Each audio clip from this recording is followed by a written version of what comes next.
You don't know about the business manager.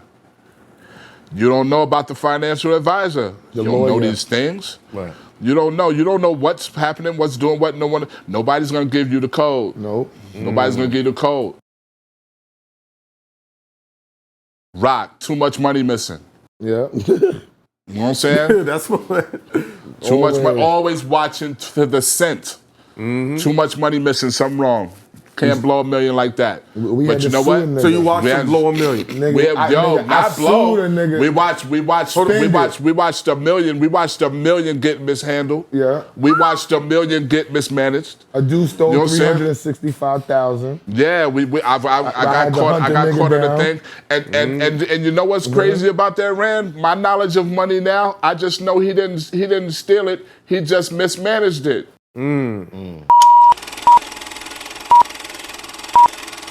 It's hot for trapper turn smack rapper.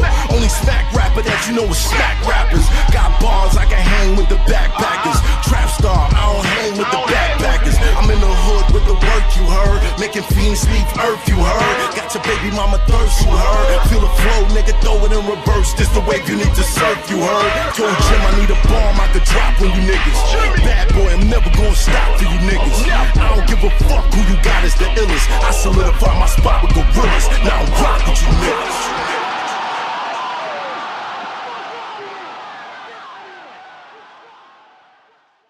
Who stopped me? Yo, somebody, I can't remember who called me the other day and was like, yo, remember when you and Rock was at the club like every day, all the time? As soon as we got a check, we was at Sue's and City. If I could get all that money back, yo. Remember the night that Tyson Beckford was balling up the fucking hundreds and throwing them at the strippers? Lord Jesus, dog. Yo, remember when you was communicating with somebody up in Sony, and she was cleaning the table and found a check for $90,000? Yeah, she found a check for $90,000. That's a great story, man. We got it. And she called me. She's like, yo, I got a check. She's like, I got a check for you in Rock, and I said, there's a check on the how much? table. It was from it was from 50. Yeah. No, and I was like, it was from Christina. No, Christina was later. Christina, it was a Christina check. No, Christina was what we had to clear up, and then they cleared up the samples because you didn't want to bite all the samples. She wanted you to bite the sample. The sample from the intro. Yeah, because so Dirty didn't have a sample. Yeah, when you bit the sample, that's when she paid us. But the check that was on the desk was from 50 Cent. And that was for $90,000 just on her desk. She called me. She was like, "Oh, this is on my boss," and it wasn't her desk. It was on her boss's desk. In the strip club. No. It was on her boss's desk at Sony. And she called me because I had niggas in Sony that were... I was thinking the strip club too. I was like $90,000 check. That's a lot of money laying around. He said the chick in Sony. The chick in Sony, yeah. He said the chick in Sony, and she just called me, and she was like, yo, I was looking over my boss's desk, and for some reason, found a check. It said Rockwilder F5, and I have a check for you. So I'm like, how much is it? 'Cause I'm thinking it's like 10,000 or something. How much is it? She was like, it's 90. I was like, yo, I'll be right there. Yeah. My nigga teleported. Bitch, I'll be right there. And it was a Monday. Yo. But it was But the check was on. But the it wasn't check, even a Friday. It was a Monday. But the check was on. But that's the beautiful thing. Yeah. He's thinking, it's probably like 10,000. Yeah. Yo, bro, 10,000 is still some good money. Yeah, exactly. Yeah. See that shit, I'll come get it later. 10,000. Look at his face. Look at his face. I wasn't rushing up there for 10K. Yeah. 90, you teleported, right? No, 90. When I got there, the crazy thing is that the check was expired. The check was on her desk for so long, the shit was expired. Yeah.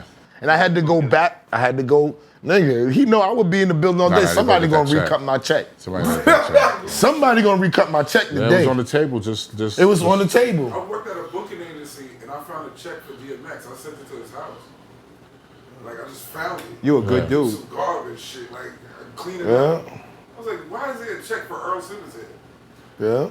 Ghost find Nobody is just laying around. Bro, shit gets caught in limbo. Thank God for direct deposit. Oh my God, Jesus. Was that a thing after a while? It was like, yo, we'll just send it straight to your account. After the Wow. shit to the account, But they just started doing direct deposit Direct labels like deposits 5 just years started. ago, 7 years ago. It ain't something new. And you That's had to crazy. set it up for yourself. They just set it up whereas you could see your money now and know what's coming. All that, your You pause, didn't know everything. shit. You had to wait till your check came. You'd be like, oh shit, okay. And then they send the statement later. You guys are good friends to have. Very good friends to have. You ready? Factory settings. Everybody ready? Mm-hmm. All right, we back. My expert opinion, the fastest growing show ever in the history of human beings. We're just skyrocketing. Yo, shout out to all the new subscribers because we got like 50,000 of them in 1 month. Wow.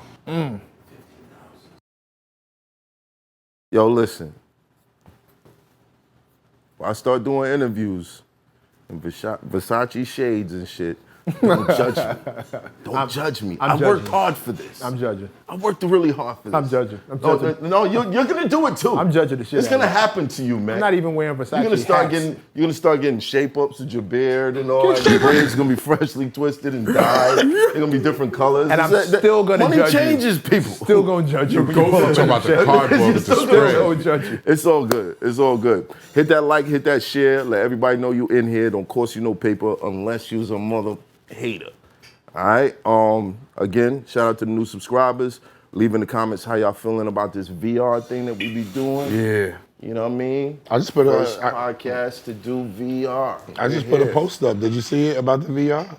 Somebody sent me a whole message about the VR. I tagged you on it. I put it, he was like, yo, Check the it out. VR shit crazy. What He's like, yo, watch, the niggas about to copy y'all shit, but y'all the first ones to do it. Yeah, I literally just put in my story and just tagged you. Dude just sent it to me. Listen, man, I have no problem showing brothers the way. Zing! Innovation. No problem. Space!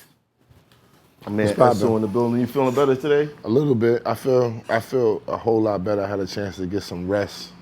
I actually was in the bed until I came here. The nigga was just waiting for me. Yeah? Yeah, I was sleeping. I just been burning the candle at fucking both ends, yo. So working. You might need a back and forth. vacation, bro. I just need a little bit of rest. You know what I'm Little bit of saying? I'm gonna rest the next like Friday and Saturday. I'll be all right. But salute to the family. Yeah, salute to the family. All the way around. Salute to the And your family. mom's doing better, man. What? One time. The lady. Exactly. Mama My pops ESSO, just salute. called me today. Yeah? That's dope. Yeah, we love that. MECC. Kung Fu kicking demos all over the place. Man. Just as long as it's love to have a good coast. The most violent, humble human being in this whole set, yo. If they knew how violent you Violent, humble human Oh, being. yeah, Yo, damn. guess who I spoke to about you today? You probably know. Jay Dixon. Jay Dixon. He called me today. Salute to Jay. That's the homie. He That's said the he loved homie. the show, and he watched the show, and he was like, yo, you and MECC is my man. Blah, blah, blah. my He guy. told- He's the homie. He told me Shaka and Jeff watched the show. Shaka and Jeff is my those are dude. my guys. Jay, holla at me, son. I ain't speak to him in He just, Managerial. yo, I didn't know he managed Pumpkinhead and all that. He was just telling me all the type of Yo, stuff. he was running around with Bless. Shout Yeah, out to he Bless. said Shout out to Bless. Bless. Bless That's was my guy. NYB back in the days. Now he's managing Fabio.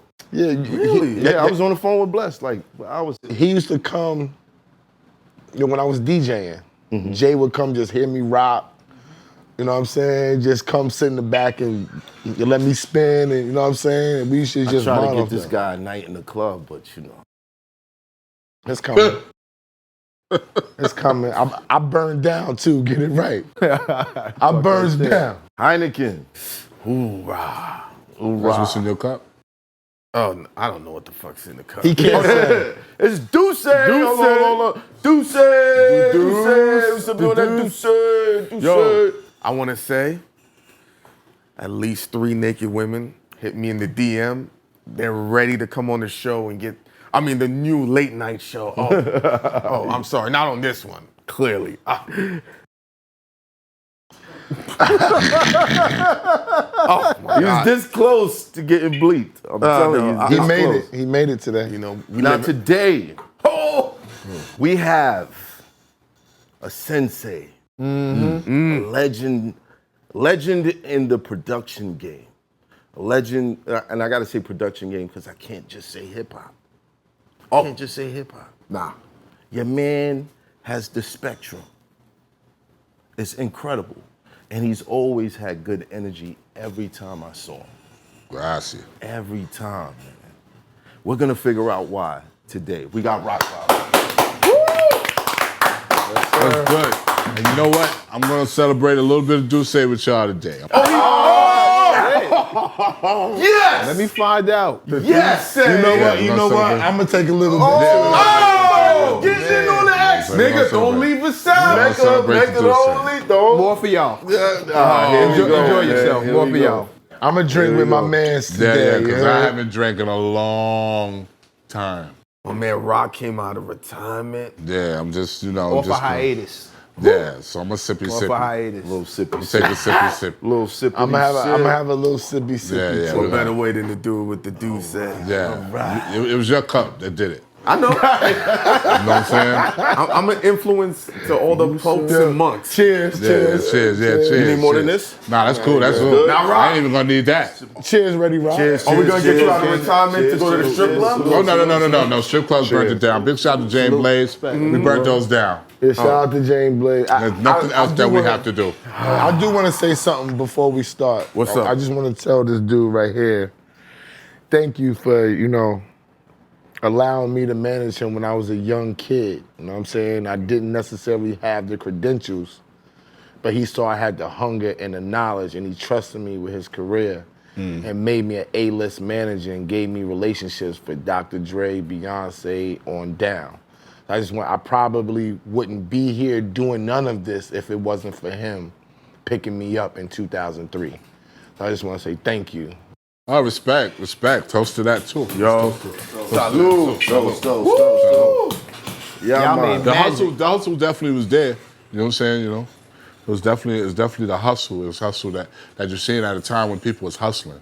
Mm-hmm. And that's one of the things that kind of kept a lot of good franchises out the league because they wasn't hustling. You know what I'm saying? They were smart. Some was good producers, some was good, execs and everything, but that hustle had to be there. When the hustle came into the game, it separated the men from the boys. Yeah. You know what I'm saying?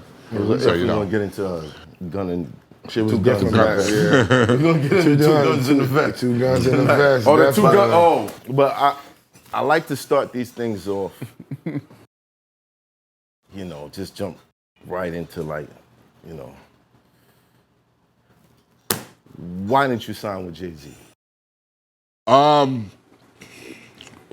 Everything was kind of happening at a weird pace, and it wasn't the Basquiat Jay-Z that took me upstairs to Chamber. Which one? It was the Hustler. Right, You know what I'm saying? the Hustler, yeah. At a time at Def Jam where Def Jam was experiencing like a whole new aura. So it was Jay-Z, but it was DMX. It was DMX, but it was Ja Rule. It was Ja Rule, but it was Redman, Def Squad. Then it was Method Man, Wu-Tang. So you got Rough Riders, Wu-Tang, Murder Inc. Rockefeller. Everybody was like this. So you didn't know in the crystal ball what was really going down. And at the same breath, not to say that I refused it, it's just that I had already claimed the squad. Def Squad. I was already Def Squad. So it wasn't a thing to where how it was is that, to hear it now when Blaze tells the story, it's weird because Blaze got the call about the squad that they were forming. I just went upstairs to get changed because they saw me deliver like a good portfolio of music. Tell them about the beat tape though, because that's because that beat tape was like one of the beat most tape is what started monumental it. beat tapes in the game. Yeah, Reservoir Dogs, a lot of people don't know. Reservoir Dogs was a song that I'd actually did. And me and Pop, there was a guy named Pop that used to come by my crib, and people used to do this. If you didn't know how to really do music, you would come to a producer's house with ideas. Right. He would come to my house with. He came to my house with an Usher I did one time. We did a beat. He came to my house with another instrument. So he would put these instrumentals or songs that he would hear from Usher or Faith and everything, and he would put them on tape and be like, "Yo, loop that up." So he came to my house one day. He didn't have no songs. He didn't have no songs. You know. So he said, "Leo, let's go through your crate." So go through my crate. Now, these ain't my records. These are my boy Dwayne's records. You know what I'm saying?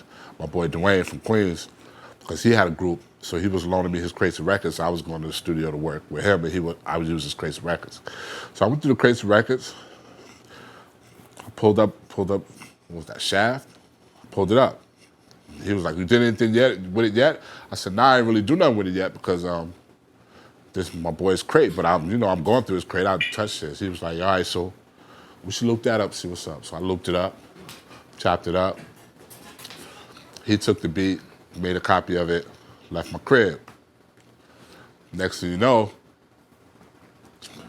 I think it was my boy Seal. Seal was my boy down the block that always was up on anything that got released right away. And you remember when cassettes was being released right away? Like, the niggas that was really on it, was on it. He was like, "Nigga, y'all just heard Jay-Z's album, man, your beat is on there." He said, "Nah, nigga, that beat you did upstairs." I said, "For real?" He said, "Yeah, man, that beat you did upstairs, nigga." So I played the album. I said, "Oh shit, that is the beat." Produced by Eric Sermon. Right? So DJ Twins, which, I knew them from 92 when we met Redman, like, you know what I'm saying? They knew about the story because they know the beat. We was working every day. So they ended up going on tour with Jay and them on the backstage. It was the Hard Knock Life tour. Right. So they playing the beat down in Miami after. But we talking about Jay-Z's biggest album. Yeah, Hard Knock Life. Yeah, the Hard Knock Life. Yeah. And a posse cut with Beanie, a budding Beanie Siegel. Yeah. Source Money. Yeah. Who, in my opinion, is him and Jay. If you want to argue best verses, it's him and Jay. We can have this debate. The only niggas from Brooklyn have that in them. That's that conversation. Brooklyn niggas do that. They say it's either Sauce or Jay. Bro, the bars. Bars. Yeah. That's a Brooklyn law. Okay, so you saying it's somebody else that should be in there? No, it's just that Brooklyn holds that type of credibility with Sauce and Jay. Yeah. When it comes to the true lyricists. Because nobody's gonna ever say Sauce like in a broad spectrum. Yeah, they would be like, but never. Brooklyn lyricist like yourself was gonna say Jay with Sauce. You know what I'm saying? They're gonna do that thing. Some people gonna say Jay and Jazz. Some people gonna do that. You know what I'm saying? But Brooklyn holds that law to do that, it feels like. But on that track, Reservoir Dogs, y'all want to have this argument? Do y'all want to have this argument? They're going to go crazy in the comments. Somebody hit me about Sauce Money wanting to come up here, too. Yeah, I spoke to him. We're going to make it happen. We're going to make it happen. I know it's people. Sauce holds the gutter of the whole gumbo. Sauce. Bruh, one line. Shook the whole rap game with just one line. Yeah. Motherfuckers thought I was Chinese the way they duck Sauce. Fire. You saw Brooklyn, my nigga. Fire. I'm saying, but my punchlines come from listening to joints like that, and I'm like, oh, that was crazy. Yeah. So with a battle rapper's mind, we take that and then we turbo boost that shit. But, that's where it comes from, like witty shit like that. And Jay-Z, Sauce, they was good for that shit. You know what I mean? Yeah, Jay, taking nothing from Hov, because Hov, I live off Hov's line. Like one line I live off, one line I lived off with my finances when it came to you got flash now, but time will reveal money. I always live by that law. And then the one that I judge my how I deal with life is, No matter where you go, you are who you are, player. And you can try to change, but that's only the top layer. Nigga, you was who you was before you got here. I got that line for dogs, older people, women, life, situations, everything. If I'd say that line and you're on the wrong side of that line and I recite it, I'm not fucking with you. That's it. Yo, he mentioned something about the producers, because when you mentioned Just, so the goal for Jay was to have Just, Kanye, and you. Oh, so let me get back to the story. So so they're in Miami, they playing Reservoir Dogs. Yeah. And they're celebrating. You know how Jay, Dame and them, and they playing pool. The story that was told to me from Richie and Ray. Eric didn't do that. Eric did do it because we won a Grammy off his. No, Rockwilder did that. So the word was told to me that they said, yo, tell that nigga, go up there, get a tape, tell him to give me everything he got. Them niggas came home, because this was a life-changing thing they did. They came home, used the one day that they came to see their families. Richie said, yo, before I go back, I must stay in front of my crib in Empire. You need to come and bless me with this cassette, because I'm taking it to them on the only day they was able to come back. I went, gave him the tape, gave it to Jay. Jay took the whole first side. Yeah. The first song that I gave him, that I specifically made on that tape, was For My Thugs. Jay took that. There was a host of other stuff on there. Do It Again was on there. You remember the other ones that he took? Do It Again was on there. Do It Again? Do It Again. They bought like 10 out of 13. Yeah, like Flex had 4 Leave from that tape. That was If I Get Locked Up by Eminem. Because If I Get Locked Up Tonight. Yeah, If I Get Locked Up Tonight. My money home tonight. I don't remember that. Oh, wow. Murder Rap was on that cassette. That was Fat Joe and Armageddon. Oh, shit. Was any pun stuff up there? Pun was way before that. Okay. Pun was when, that was me and Andrina and the Sean C back in '96. So just to clarify things, why did Eric Sermon get the credit? Now, in this day and time, you understand that artists and producers like Eric Sermon, they were big names. I wasn't a big name producer. Eric Sermon was definitely in the position to receive tracks from received tracks. So Pop gave Eric the track. You know what I'm saying? Should have been represented a little better in the presentation. Yo, take a sip, take a sip, take a sip. Because I was Redman's goon. Right. You know what I'm saying? I had already solidified my place back with Flatliners, back with Pun, back with everybody. You know what I'm saying? Organized Confusion, I had already solidified my spot. I was already on Red's albums. So should have been introduced a little better of who actually did it. That's up to Daryl Pop Trotter. You know what I'm saying? He has to figure that out. He has to answer that question. But of course, as a young kid, you bitter because you figure like every chance, especially a Jay chance. Come on, come the fuck on. First of all, this is his biggest album. That we talking about, the Hard Knock Life joint. Volume 2, right? Yes. And the crazy thing was also, Red had already kind of had me in the whole dope album category, so I wasn't even looking at the position of what that album was. I was just looking at, damn, nigga, it's my beat. You know what I'm saying?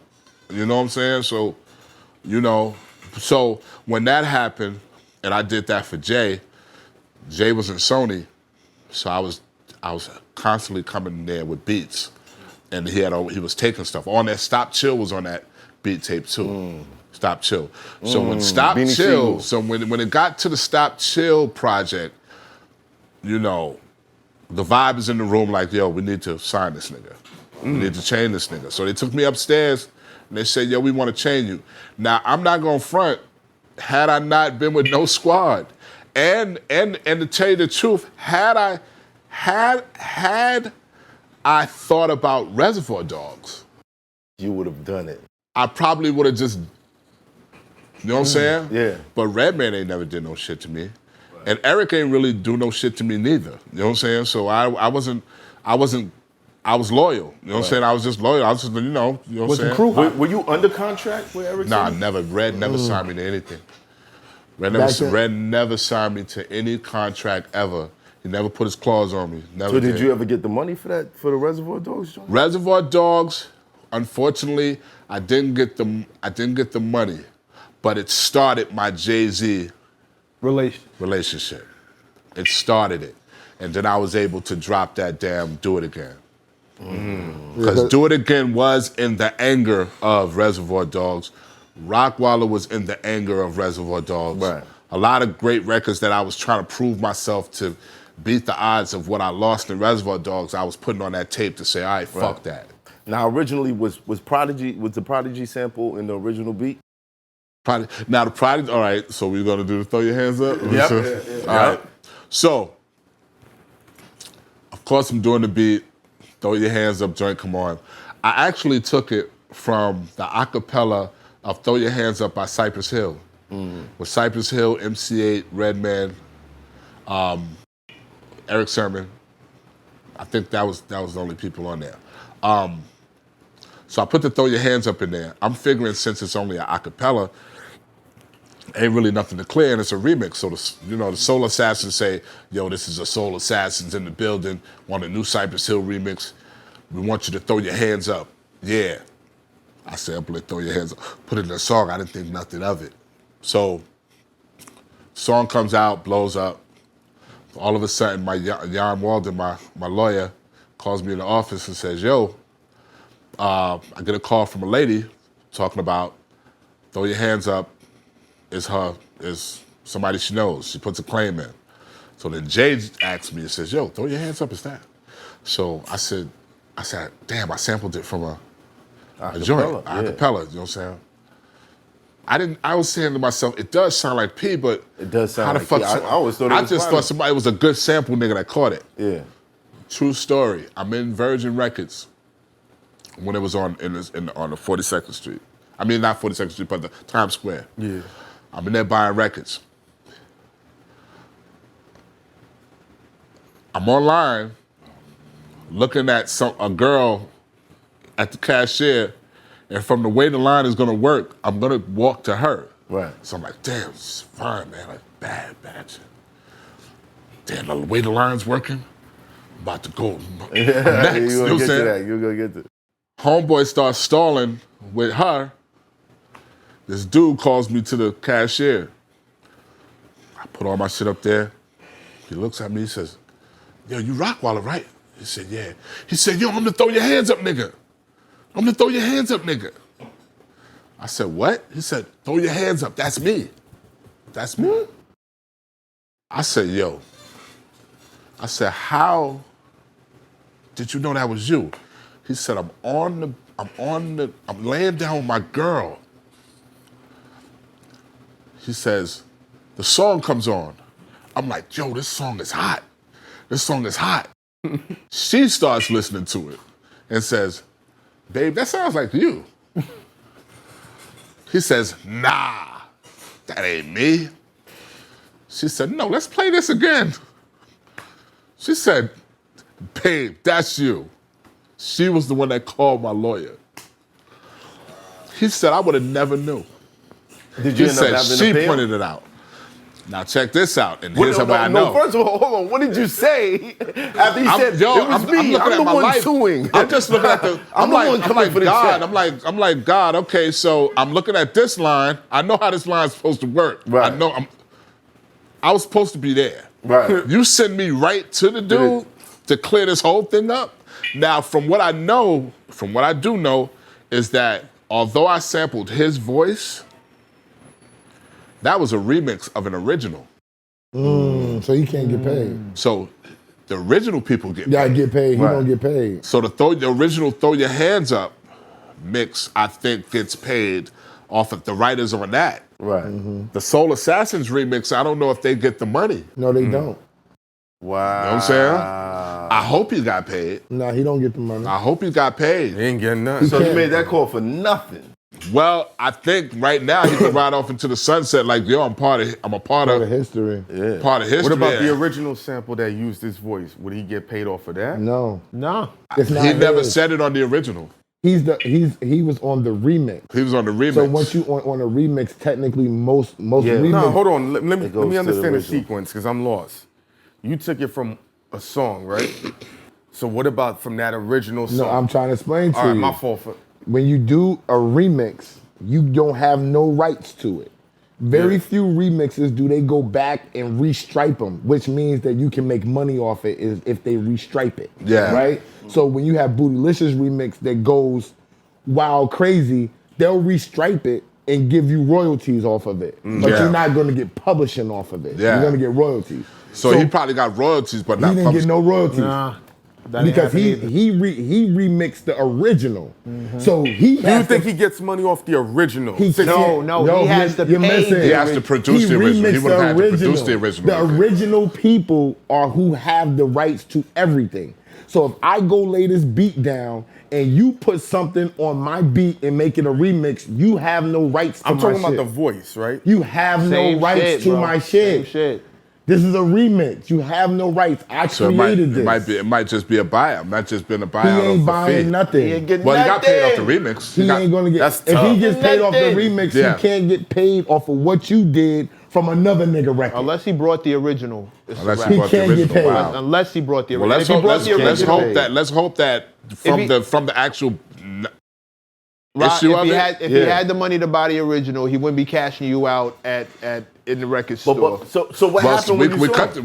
yo, it was just that meeting, that translation. He was get his just number? tripping off the fact that yo, I'm on it. I'm on it. You know what I'm saying? And the fact that his girl stay with her. She know your voice, nigga. You know what I'm saying? She know your voice. Marry her. You know what I'm saying? She got you right. Right. Because you didn't know. You know what I'm saying? So that's what happened. So, you know, but the whole in the whole scheme of things, nobody. I feel like I was just having to get mine in the game. Because when you grow up in the game, you know, I figured you gotta go through your thing. I was always doing stuff for E. You know what I'm saying? When Eve didn't want to do it, I did it. So it wasn't like Eve was trying to just Right. You know what I'm saying? It was just a situation. You know what I'm Did saying? they ever And fix then- the credits? Huh? Did they ever fix the credits? They're fixing the credits now. Okay. Because I am in the Wikipedia. So the Wikipedia is credit that I actually was on it. So it's still an Eric Sermon credit. It's just a co-production by Daryl Pop Trotter and Rockwilder. I could deal with that. You know, he is Funk Lloyd. As long you know as what you I'm get saying? that in the catalog. Yeah, you know what I'm saying? I mean, you know, niggas know now. Right. Niggas is like, oh shit, Rockwilder did Reservoir. We I definitely gotta know ask now. you, this is a producer question. Huh.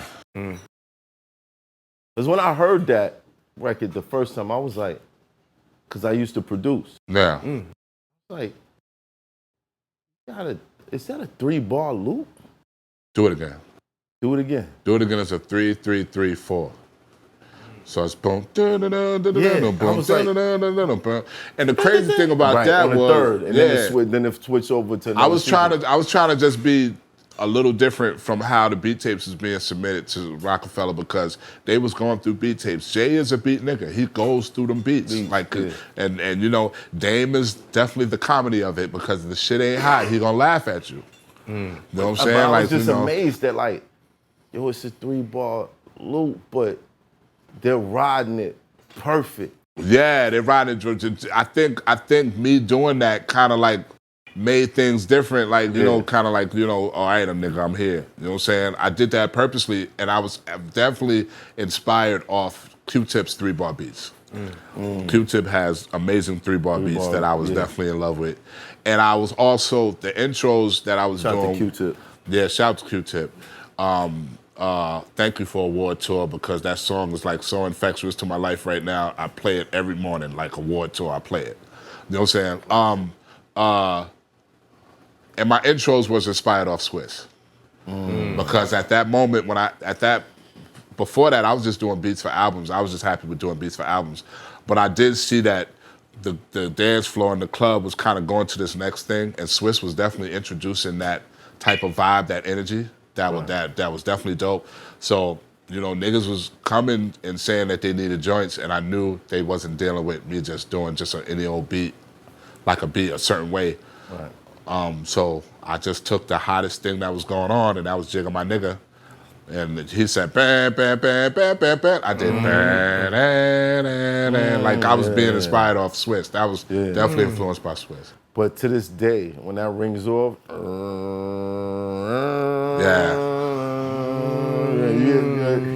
it's just like, crazy. And that's how I felt when I used to hear Jigga My Nigga. I used to be like, damn, when that bam, bam, bam, bam. Like Swizz used to have them intros that, and I was like, all right, so in order for me to jump in, I gotta introduce my shit too. Yeah. So Swizz was definitely my inspiration for that intro. Hard. That's what's up. Crazy. How you feel about the young kids saying that? I mean, we it's like, damn, oh shit, you sampled my shit. Like I'm just like, wow. I'm like, wow. That just means you're getting old. That just means you're getting old. And you getting old good. You getting good old. Because 20 years later, it's and then the Lobby Boys did it. You know what I'm saying? Like, you know, it's just like, damn, you're sampling me now. So I did my job. You know what I'm saying? That's dope. Well, I did my job. I don't want to skip past something. You said Redman's goon. Well, I was his little nigga on the beats. I was a little nigga on the beats. I was sick of, he was sick of me on niggas, you know what I'm saying? Right. You know? But it was crazy because we were doing our own style. We was doing Fades and More by Jamal. We did Jamal's half of Jamal's album. You know what I'm saying? I'm fresh from the Organized Confusion camp. Beats with Monch and Pharaoh. You know what I'm saying? So, you know, where'd you start? I started in Queens, dude. Started in Queens, and I was around the corner.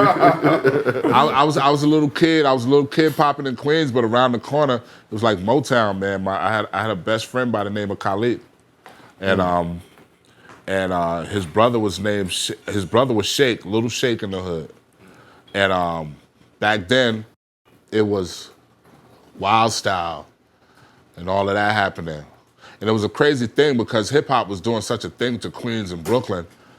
At that time, you know, listening to it, but then being a part of it was what was going on when I was going around the corner to 174 16, right.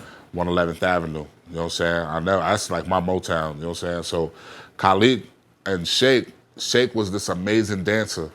He was breakdancing, and he was down with the Dynamic Breakers. And then the Dynamic Breakers also had a nigga named Spider. Spider created the Spider. So this was happening around the corner from my crib. So you got Sheikh, the crib had so many other pop dudes coming by, Justin from Flashdance, Mr. Freeze, Big Sheikh, that was from, I think it was from Uptown or from Bronx something. I don't know what. Bronx. He was from the Bronx. You know what I'm saying? And then D-Rock, which was also Sheikh's protege, dancing. But then while this was happening, Larry and Troy was from Southside. That was Organized Confusion. They was coming by the crib. But then we had a bus route coming through Queens that would take us all home from school. On the bus, Jerobi, Fife, him. He was a little kid. Arden, little kid.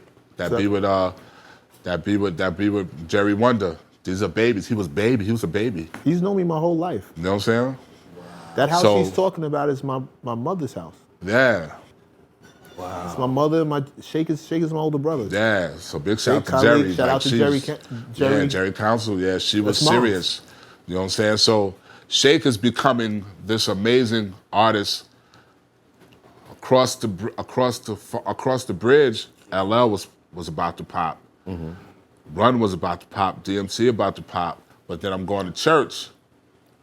And my mother's going to be a preacher, and then she's also in the same class as a preacher by the name of Elder Martin.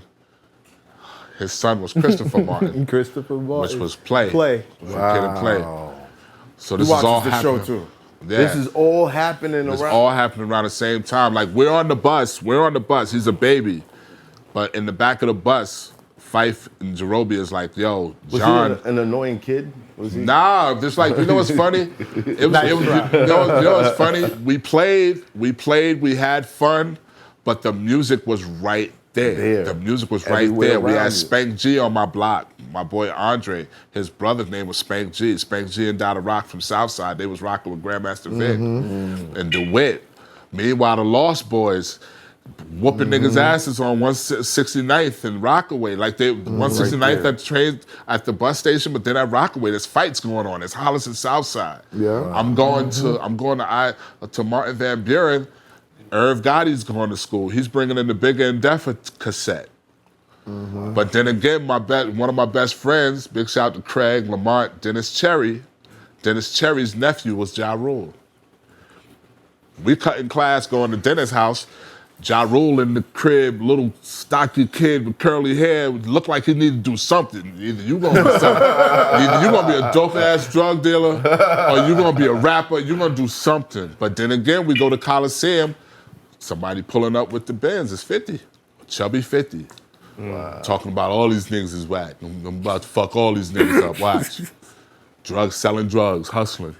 Wow. This is all happening at the same time. Literally. That's before a guy showed up. Yeah, because then Damien, they come from the house.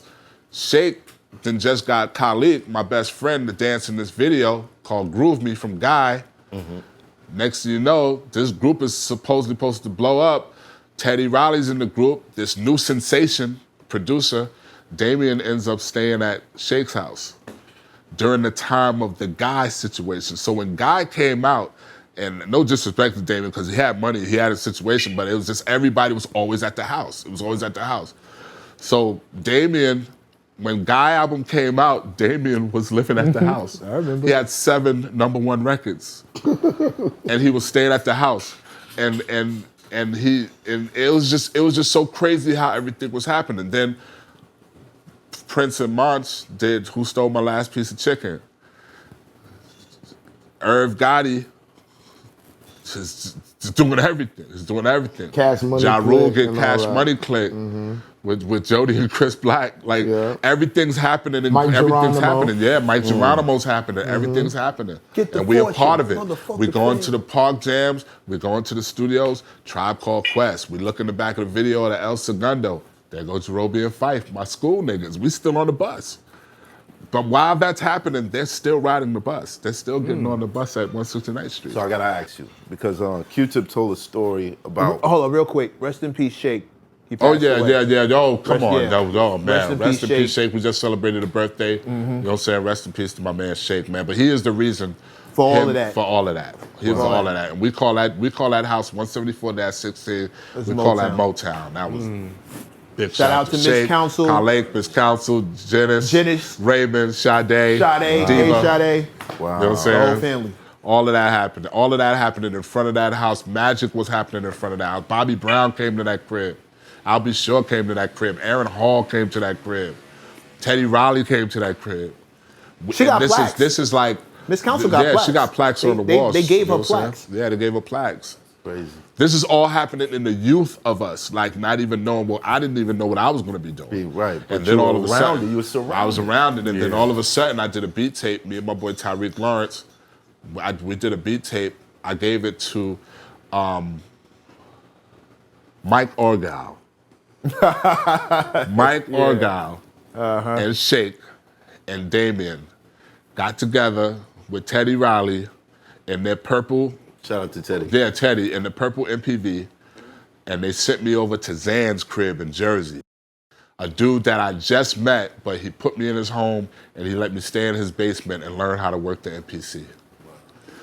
And Zan was also another big component for my career because he was letting me be a part of what he was doing with an artist by the name of Wade Elliott. So it was just a whole big thing that was happening. We were searching for it in weird ways because we wasn't aggressively going at it, but it was just happening because of our talent, like he was always around because he was always interested. He just wanted to be around what was happening.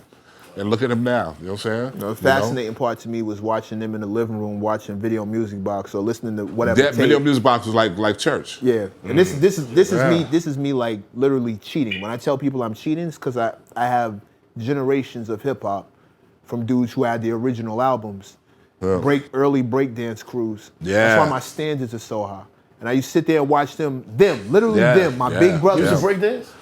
I tried. I wasn't Shake. Everybody tried. I wasn't Shake. I was rapping though. I was definitely rapping. What was your rap name? Rockwilder. It started as Paulo. It started as Kaz 1 because I was a Grandmaster Kaz disciple from the Amphitheater, Wild Style, Grandmaster Kaz.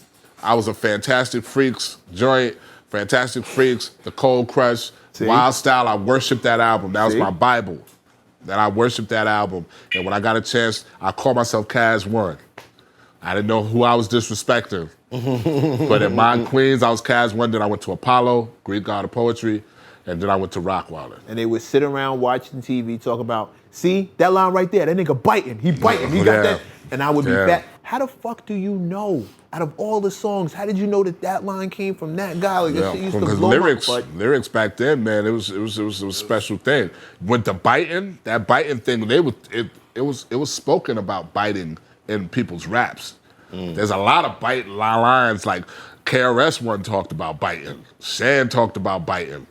A lot of other biting was the line. I think the Jay-Z made biting lines cool. Yeah. What you mean? No. There's a difference between biting and paying homage.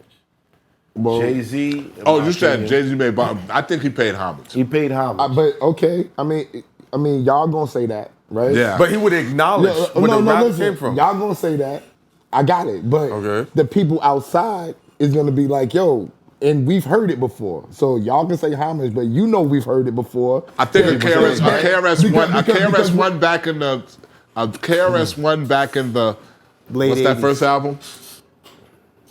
Late 80s, early 90s. I know what you're talking about.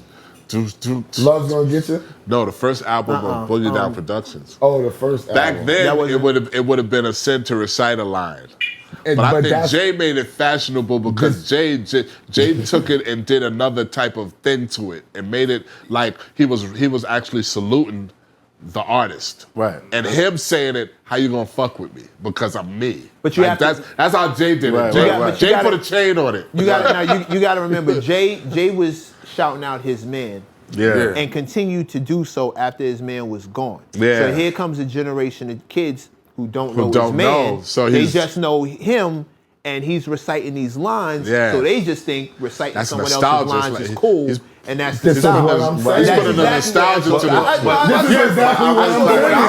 I saw you when you started. I know what you mean. Because most of the stuff, like, People if think you it's follow, blasphemy when it's I'm against Jay-Z. It's obvious. Because he wasn't trying to make it like it's live. Like, this is my Then he put a line behind it and said, what did he say?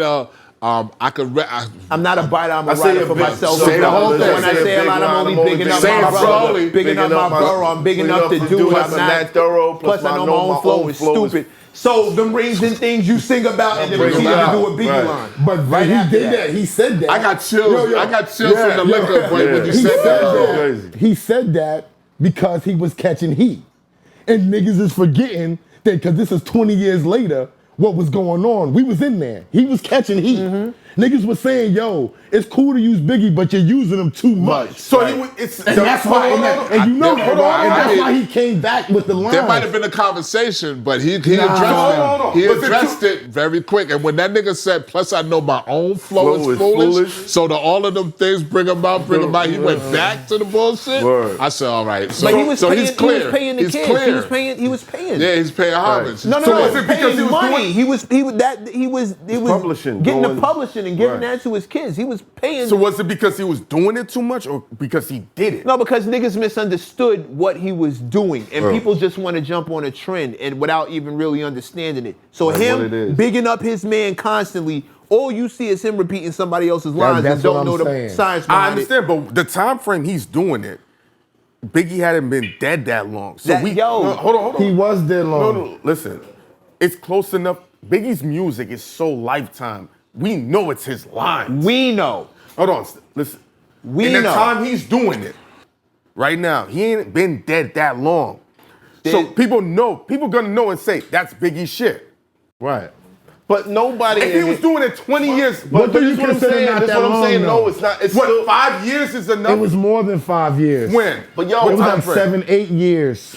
It was more than 5 years. when we this play is something. Biggie's song- This is something that I know for a fact. I don't be on the show trying to make peace with niggas. No, I know for understand that. a fact that niggas was like, bro is wilding with this shit. Because Bro, why was he okay. wilding? Because he was doing it or he was doing it too much? They said he was doing it too much. That's my point. And this is my point. They And so know that- it's his line, It though. doesn't matter, but the fact that it carries over to what you said. Yeah. Bro, that now- if you were 7 years old when Biggie died, you're now Understood. 14. Yeah. At 14, you're doing your own songs. And all you know is he's repeating Biggie. You don't. I understand. You're You not don't old understand. enough. But to a get it. 14-year-old You don't understand the relationship Exactly. or what's happening. Thank you. Like if Exactly. the publishing is going Exactly. with his kids, the people don't understand that. But we've been through this a million Okay. times, bro.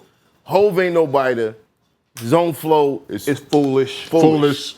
You know what I mean? Like paying homage to this man.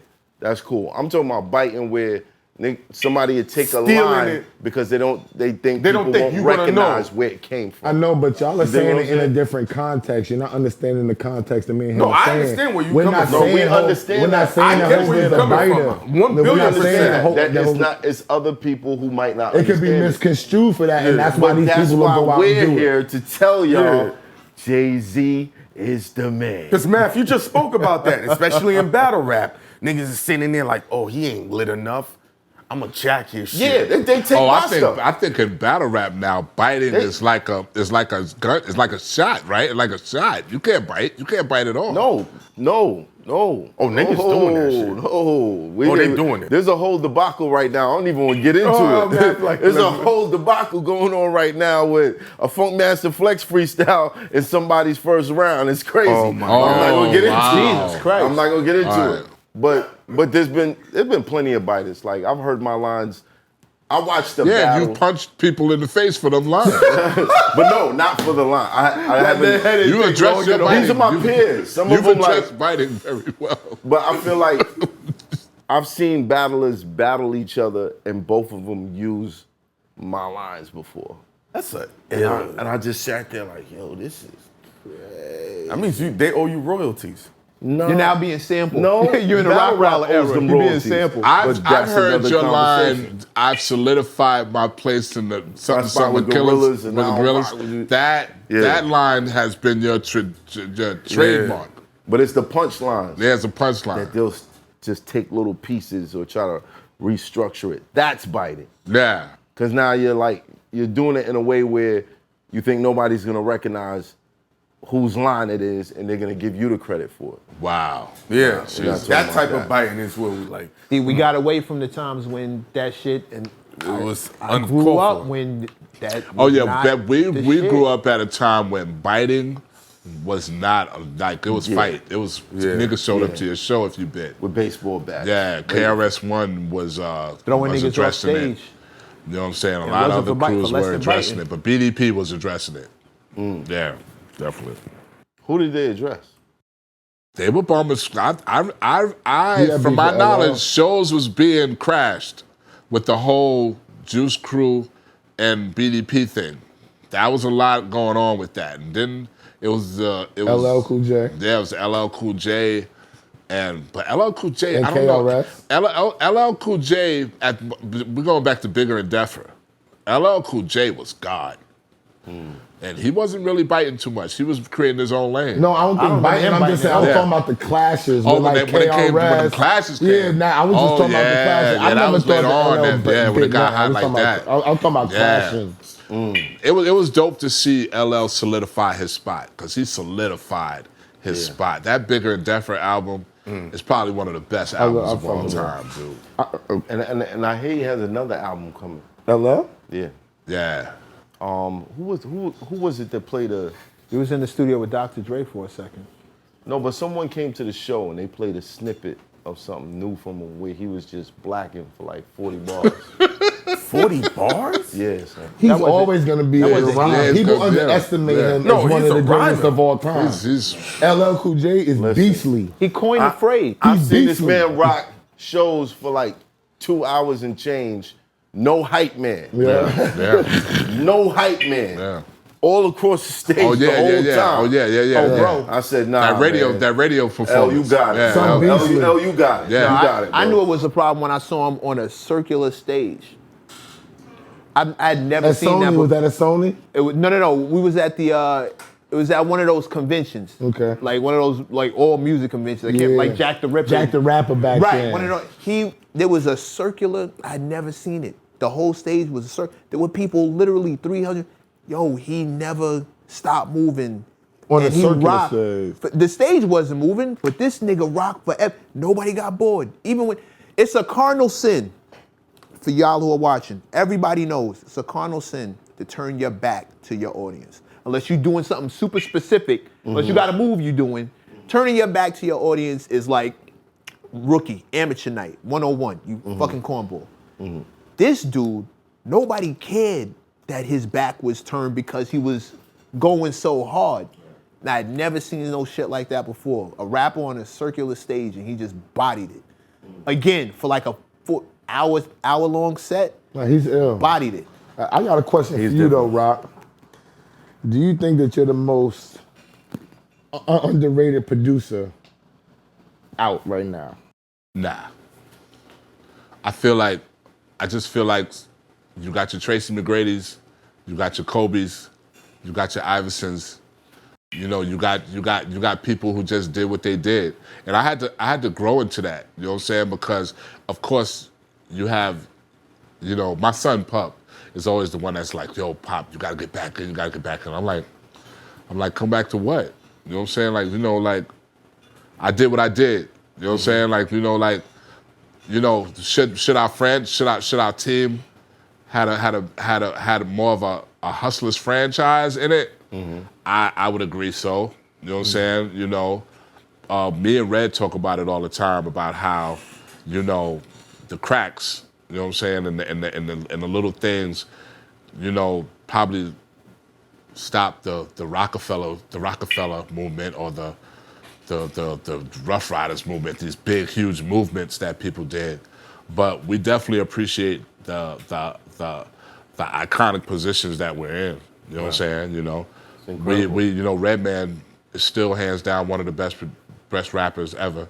I would like to say that I made a contribution to the game that was good for the industry to say, you know what, that was good. Like when I look at Lady Marmalade, or I look at Dirty, or I look at just our Redman journey, and even some of the early hip hop, the Flatliners, you know, horrorcore, which is great overseas right now. You know what I'm saying? We were trendsetters of a lot of things. Pun, I worked with Pun. You know what I'm saying? Pun, this Latin rapper. You know what I'm saying? Wait. Take me back to those Redman days. Oh my God, Redman. After the whole Zan thing with Teddy Riley and my girl Shazzy, who, big up to Shazzy, she was also an important piece to the game. She lived in Hollis, and we went to school together, but we were also at the crib together. She had a deal at Elektra. She ended up getting cool with K Solo, and I lived on 174th Street, and we had some people down the block called the Andersons, and you know, it was Brian, and it was for some reason everybody was together, so Shazzy got cool with the Andersons. Right. And then one day the Andersons had a barbecue, and Shazzy brought K Solo over, but it was on the day of Redman ripping Monticello Park. So when Solo came over, he brought Redman fresh from Monticello Park. Wow. Wasn't it Montebello? Monticello? Yeah. What is Montebello? Monticello. Montebello.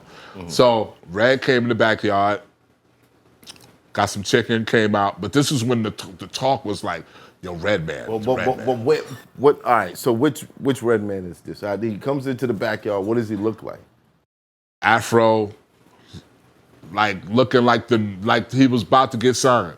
If he was about to get signed or did get signed. Right. Because when he came out the backyard, and I said, yo, you Redman, right? He said, yeah. I said, oh man, everybody's talking about you. You know what I'm saying? But we young though, like 18, 17, 19, something like that. So, you know what I'm saying? So he goes into the truck. It was E's Forerunner, and he starts playing beats. Got the window open. So me and Tyrone, everybody that was on the block, we crowd around. So I'm judging the beats. I'm just like, yeah, that beat is dope. That beat is dope. Like, you know what I'm saying? Such, you know what I'm saying? Shit. Oh, so he's just playing the beats and y'all like, he playing the beats. We around like, yo, we like that one. So he said, yo, you do beats? And my boy said, yeah, he do beats. So I went and got this tape that me and Zan had made. Yeah. And there was a beat on there, one beat on there. Red said, yo, that beat, he kept playing that beat back. He kept wanting to play that beat back. And he was like, yo, this shit is hot, I can't stop playing it. He said, yo, I'm about to go on the Hit Squad tour. He said, when I come back, I'm gonna call you. Now mind you, this is no cell phones. This is beepers. You gotta be in the house, the beeper. You got, yeah, beeper. So within the time that he was going to the Hit Squad tour, me and Zan had went down to Virginia to Teddy Riley's studio. This is when Teddy Riley was doing the Right Here remix and the I'm So Into You remix. SWV. SWV had just landed. And he was also working on the Blackstreet album. You know what I'm saying? So down there was Ty Fife, Bink, Knowledge, All Star. I think he came with SWV. Teddy was, dude, this Markel, this nigga dropping me off to the hotel in Acura NX6s. Like, it was a dream. Rump Shaker had just came out. Oh, God. Wow. And it was tearing Virginia to shred. It was tearing Virginia apart. So I'm in the studio, Zan in the studio, and we around that sauce. And then when we went back to New York, I came home and my mom said, yo, somebody by the name of Redman called. So, of course, I have to call the beeper back for him to call me. Right. But how did you feel? Like, you was like, yo, he really cool. Dude, like, it ain't a cell phone swag, so you think you're a nigga calling you like, oh, yo, what up? It's the eagerness, excitement, anticipated beep. Right. I gotta send a beep over to him. Right. What is he doing? Did he forget? Was I late? Was I not home? Like, anxiety. You know what I'm saying? Anxiety just hit him. Yeah, you know what I'm saying? I think some of that anxiety feels weird now, being that I got a cell phone. But before, it was just like, I think I waited. Although I anticipated, I waited. Right. So I dialed that number, 201-27 something, 1918, something I dialed. I still, dude, I was down. Because that was the call, and I put the joint in, and he called me. I heard the beats. I said, yo. He said, yo. I said, yo. He said, yo. I said, yo. He said, yo, what up, nigga? I said, what's up? He said, where you at? I said, I'm home.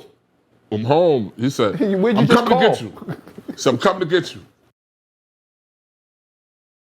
He came in a Volvo. I don't know if it was stolen, but they said Red was known for stolen cars. New Jersey. I think he stole a car. New Jersey. And he came to New York and got me. And he had a big Def Jam jacket on. The Def Jam jacket on. He still had the afro? The nigga had the afro. I was in the car. The weed was out of control. And the nigga went to Princess Black on Guy Brewer. Something. He always knew where all the weed He went to spots Princess was. Black and got damn near 200 dime bags of weed. And went and got 100 blunts, and he drove me to Newark. And when I got out of Newark and saw the graveyard and saw the neighborhood, I was like, yo, what the fuck? And he took me in the basement, and we smoked tons of weed. And he just played beats. And then he was like, yo, we need to buy some equipment. That nigga went, bought a whole bunch of equipment, and he took all that equipment and shipped it over to LA because we was working with a Crip called Mello. And we worked on Mello. And the nigga took me out to LA for the first time, and then he also put me on Soul Train. You backed him up. You're the hype man on Soul. I was backing him up on Soul Train. When you go on Soul Train and look at Time for Some Action, I'm in the background. Because, you know, he always had double vocals. So when he said, yo, I need you to do the double vocals, I'm sitting there like, yo, you want me on Soul Train? He said, yeah, nigga, you gonna hold the mic. And he held the mic. And there's 2 dudes in the back. Those are 2 Crips back there. That was from the same, the Southside Crips, from the same Crips. Yeah. That one? That one right there, yeah. And with Orlando Anderson, Keefe D, all of them, them Crips. They're in the video that we did in LA called Blaze It Up. You see Orlando Anderson, he was walking me up and down the street, filming people. It was Orlando Anderson taking me down there. And Keefe D is in the video too. Yeah, the Reggie been your brother for years. Yeah. The first Mello was a crazy Crip from Compton. We worked on his album, and then Redman gave me a check. I got the blue jacket on in the back with the white arms right there. That's you? Yeah, That's with me. the mic. Yeah, with the mic. We watched that. I'm doing the let's get ready to rumble, all this stuff and everything. Wow. Now, mind you, we fresh into knowing each other. Like, we knew each other, but and he threw me right on Soul Train. That's like, y'all just was kindred spirits, bro. Y'all just bonded. Yeah, dude. The way he showed you love, is that part of the reason why you showed ESSO that love too? Was that paying it forward, like what Red saw in you is what you saw in ESSO? It was just like, of course he had something going because he had big draws. He had big draws, and they was right, and they was about to get their deal. You know what I'm saying? And I just saw the hustle, and I was between management, and I saw the hustle, and he was coming to the studio bringing his writers, and we was just vibing. Shout out to Kamala Gordon. Kamala Gordon put it down for us. Tanisha, you know what I'm saying? Big shout out to Chanel, you know what I'm saying? Like, you know Juanita came through, and we were just writing records. We were just writing a lot of records. You know what I'm saying? We were doing so much together that he was just always managing those businesses of that going. So we was like, damn, nigga, we look like we're gonna be here forever in this damn studio.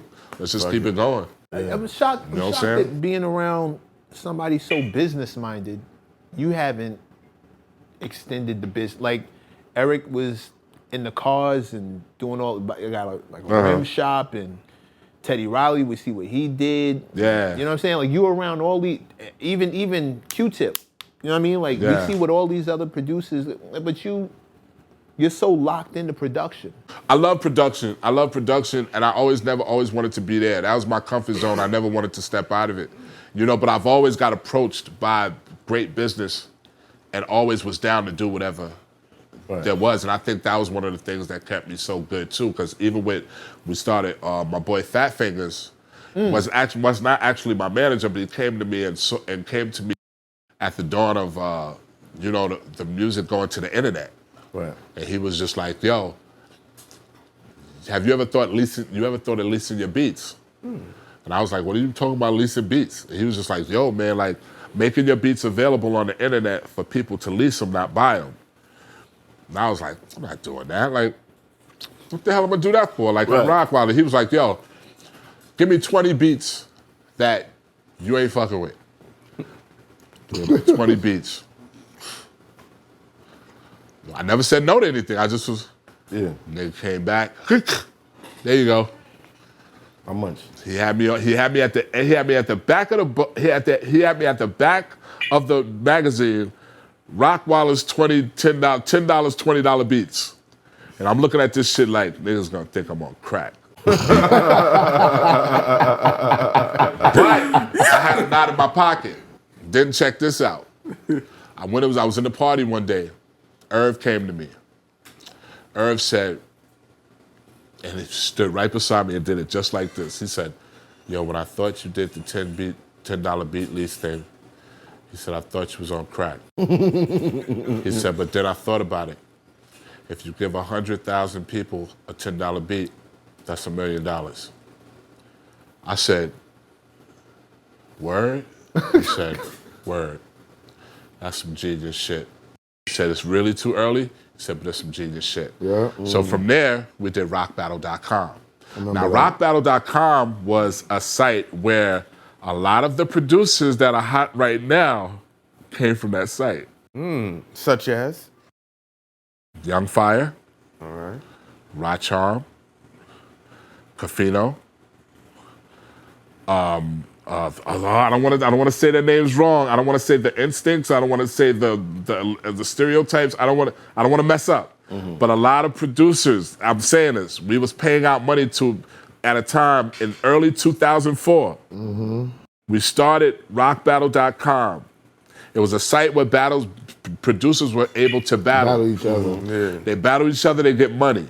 I thought they was gonna arrest us for illegal activity. I really did. But they were battling, but there was a community growing. So Fat Finger said, yo, we're about to sell this site. So when we went to sell the site, a lot of people didn't understand it because it wasn't a producer's thing back then. It wasn't a producer's thing. So we couldn't get no ads. And a lot of people that had beat machines that had shit like that, like Reasons and all of them, they didn't know how to sponsor us because we were so early. We went to one place that was interested. It's called jack9.com. We went to them, big shout to Icarus because he hooked it up. And the guy was like, what I'm gonna do with this site? This site is, it's producers, but when are producers gonna be elite? Really? This is 04. This is 04. But Even with Timbaland and Pharrell and all of that? They were so high in the market. What I was doing was so low scale, they didn't see the scheme. They didn't see it. So, but then the homeboy looked at my attic space. Now, attic space on a site is how long people are staying on your site. He's looked and said, hold on, how the fuck do you have 82% attic space? I said, what is attic space? He said, that means that nobody's logging off. And that's what was happening. These producers never logged off. They were battling, they were in the forums talking shit, and everything was happening. Right. Even though he saw that 82% attic space, he still didn't know what to do because producers and beat logic and all them things, they didn't know they weren't interacting with the ads and all like they're doing now. Right. So check this out. I have an article on August 7th that says, because I had said to myself, since we already have our own community of producers coming together, why don't we create an iTunes for them and make their music available of independent MP3s off of themselves? Right. So we was gonna launch rockmp3.com. And this site was geared towards independent artists having the ownership of their own material. Right. Wow. We couldn't get nobody to support it. Years later, Spotify, Tidal, all types of joints. iTunes, they all come out. Bang, bang. This is all due to the genius of Alan Brown, AKA Fat Fingers, who was watching the game and saying, switching over. Because he was saying to me with the Least Beats program, I was like, yo, I said, I think you just fucked me up because now you separated me and put me at a level to where I can't. He said, yo, listen, on an album, on a CD of an album, you have 14 songs. Pennies are being distributed to the artist. You're doing $10, $10, $10, $10. That's $140 already. Right. You know what I'm saying? Off one joint. Off one joint. Just have the mentality of that happening every time you're selling music now. Here's what started happening on rockbattle.com with the Least Beats program. And this is why you got some niggas saying, nigga, I wouldn't sell a track for $20. That's some bullshit. I wouldn't sell a track for such and such. That's some bullshit. We didn't ask you to sell shit, nigga. You're leasing it. I said lease it. Now, Rod Charm, perfect example. There's more people that don't know how to rap than people that know how to rap. And there's more people that don't have record deals than people that do have record deals. Right. So if he has beats that's appealing to a community of potential rappers that want to rap and they have a lease beat available to them, you know how much money he was making every month? Of a beat that at the time was going on mixtapes and niggas wasn't even paying niggas for their beats. Niggas was taking niggas tape joints and putting them on mixtapes and not even giving a nigga no bread. Right. Not even giving a nigga no shout out. Not even no shout out or nothing. Wayne did that to Lil Wayne did that to You know what I'm saying? record. and put it out on the mixtape. We sat with Wayne in the studio and everything. He put the zoo out. He put the zoo up. Zoo, he shouted out. He did it. He supported. But we didn't know. We didn't know. We didn't know. We didn't know. He put it out there. One of my biggest joints with Lil Wayne in the zoo with Mac Man. You know what I'm saying? And we sat right in that studio with him. He put that out. And he put that out. Keep it. He kept it all right. He kept it. He kept it all right. And put it on the mixtape. He kept it and rocked it. Big shout to Lil Wayne. I was like, I'm on with Lil Wayne. I'm good. I was fucking pissed. You know what I'm saying? Why were you pissed? That's 30 no grand. bread. That's 40 grand. What are you talking about? That's 6 He was always on the bread. He was always on the bread. I was always on the, I was pissed. I was like, how Brad can was we, always on the I'm bread. suing this nigga. I'd be like, chill. Not Lil Wayne. Not See? Lil Wayne. Y'all bugging. Not Wayne. I was so happy. I'm with When that that. nigga said Rockwilder on the beat, I was like, That's all he was. I was like 3-pointer. You know what I'm saying? I was pissed to the highest point. See, you part of the reason why ESSO's disposition is the way it is, why he can't stand creatives the way he can't But stand. you know what? But listen, that's been that he was always business. He was always the business. I'm pretty sure she was on the other foot and that was happening. Bird would have been like, you know what I'm saying? Like, you know, that was business, so I respected him on the business. It was a business. That money. But me, I was such a fan of the situation. That's why I never came out of the production thing with me. You know what I'm saying? I was always like, I just like the fact of the brotherhood. But and to go back to the thing, people like Rod Charm, Cafino, all these different other type of producers, they had a certain amount of beats that was making like 10 grand a month. Yeah. You had niggas that was paying car notes, paying college tuitions with leased beats. Nah, everybody's doing it. So now everybody's doing it, but you still got a society saying, yo, would you have sold your beat for $40? Nah, I would have sold my beat for $40. I'm like, nigga, don't create a CNN on that because I never said that. I created a middle class ground for you to have your beats churning. They were just churning. So all this beat leasing that these producers do nowadays, sending out emails with like 20 beats saying you could lease it for like blah, blah, blah, that came from you? It was us doing it, SoundClick was doing it, and we were running neck and neck. It was me, it was rockbattle.com and it was SoundClick. We were the more gangster of it because we had the battles. Right. You know what I'm saying? But we also had producers who was getting their weight up from battling, nice producers that was on there. I heard Nappy Boys had came for Young Fire on my joint, and Young Fire started doing mad shit. And so people started coming on my joint and really like pulling their producers, their prime producers from there.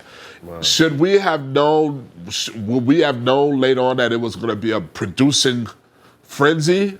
We didn't know. But back then, we were just started. Now, the thing that did bug me out that I always talk to Fat Figures about was starting that iTunes independent MP3 ownership of all your music type thing. And now we have Spotify, Tidal, and all of those things. That was what bugged me out. I don't know how he saw that, but he was definitely in the game. He was definitely watching it from a fan of it, and was also watching it from he was a computer geek. Did he have a set rate on what the streams would generate? We didn't know about streams. We didn't know about nothing. It wasn't streams. But it was what he was thinking of creating, right? We were creating it, and we pretty much had to have it free because we had subscription fees and we were making money off of it, but we had to damn near give it to you to just let you be able to operate on it. But now to this day, a lot of producers come up to me and be like, yo, thank you for Rock Battle. If it wasn't for Rock Battle, nigga, I wouldn't even got through school.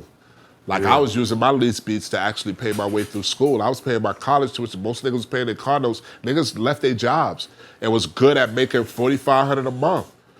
Doing like, selling like probably like 10 lease beats at like $30 a wop. That's it. But it messed the game up a little, man. In what It messed the game up. Because But then you had producers that was running around downloading all these lease beats and then bringing them to rappers.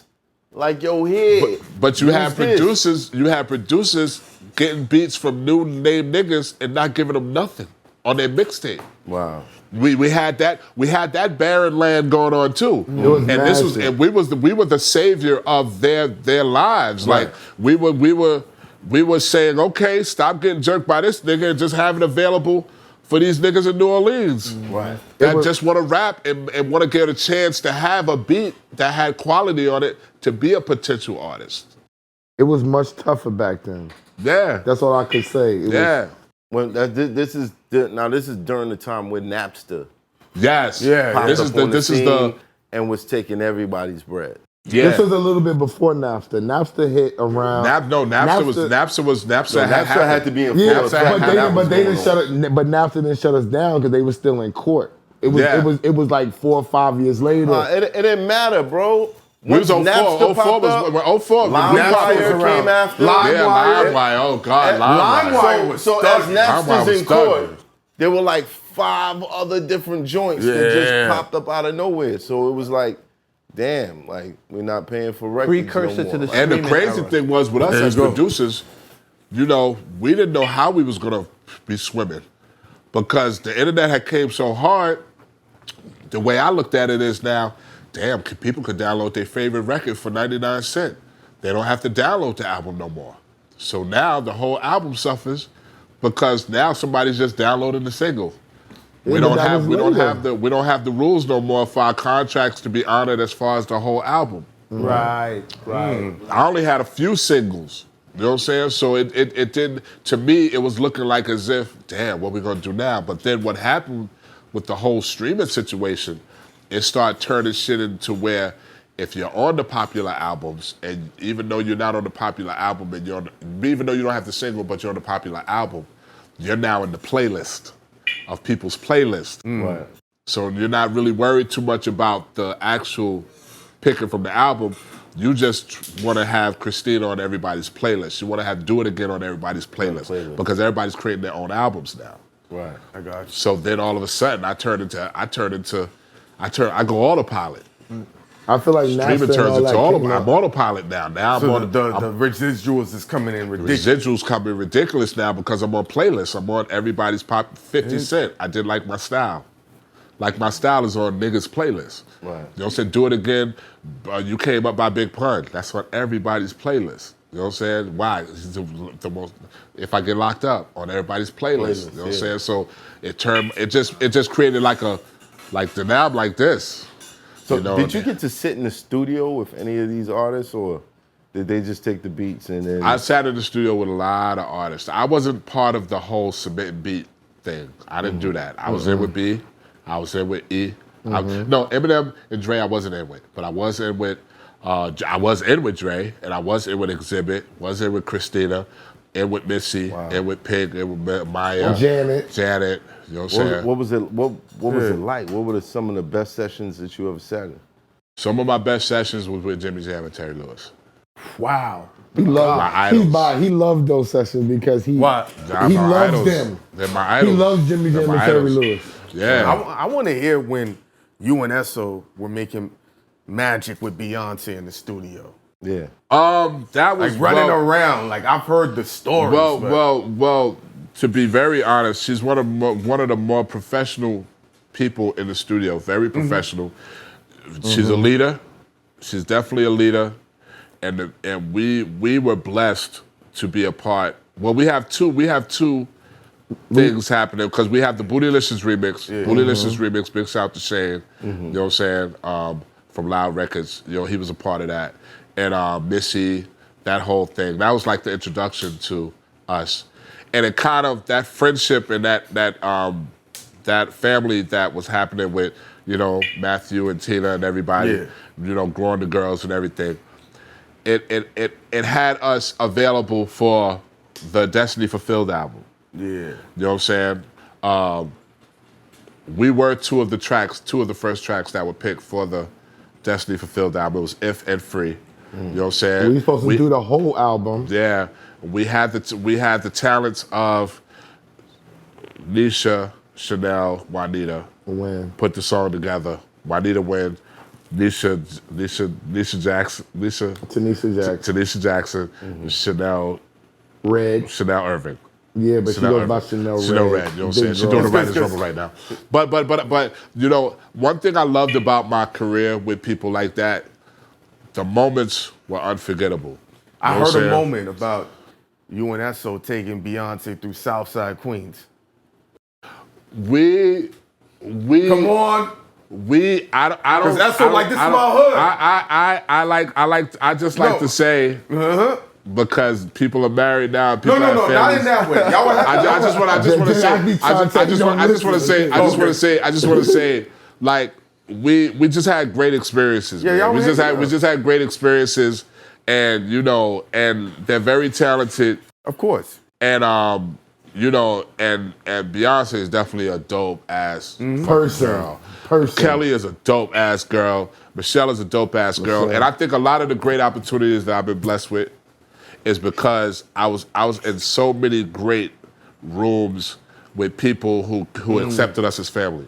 And we were able to just be a part of just great things happening, man. It's just and I'm telling you, I'm just very grateful. I'm very grateful about that. Everybody loved Rock. So Yeah. it wasn't like I had the relationship.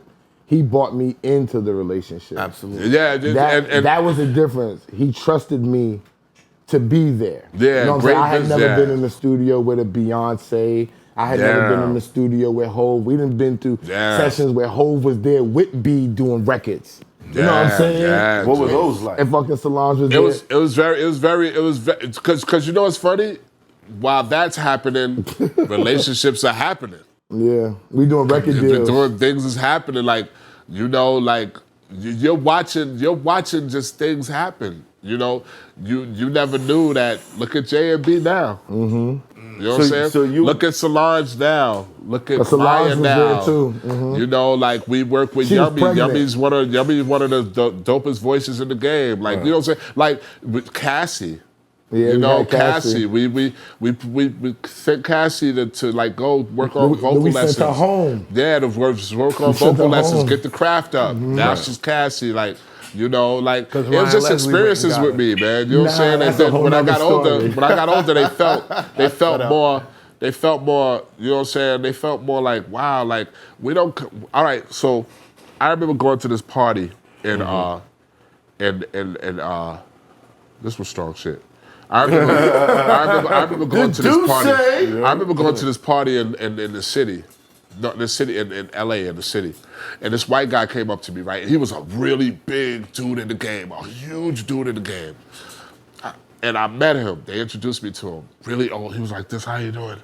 He said, he said, "Rockwilder, how do you feel?" And I just started talking about it. I was like, "Yeah, man, you know, I was successful. I am successful. I feel I'm successful.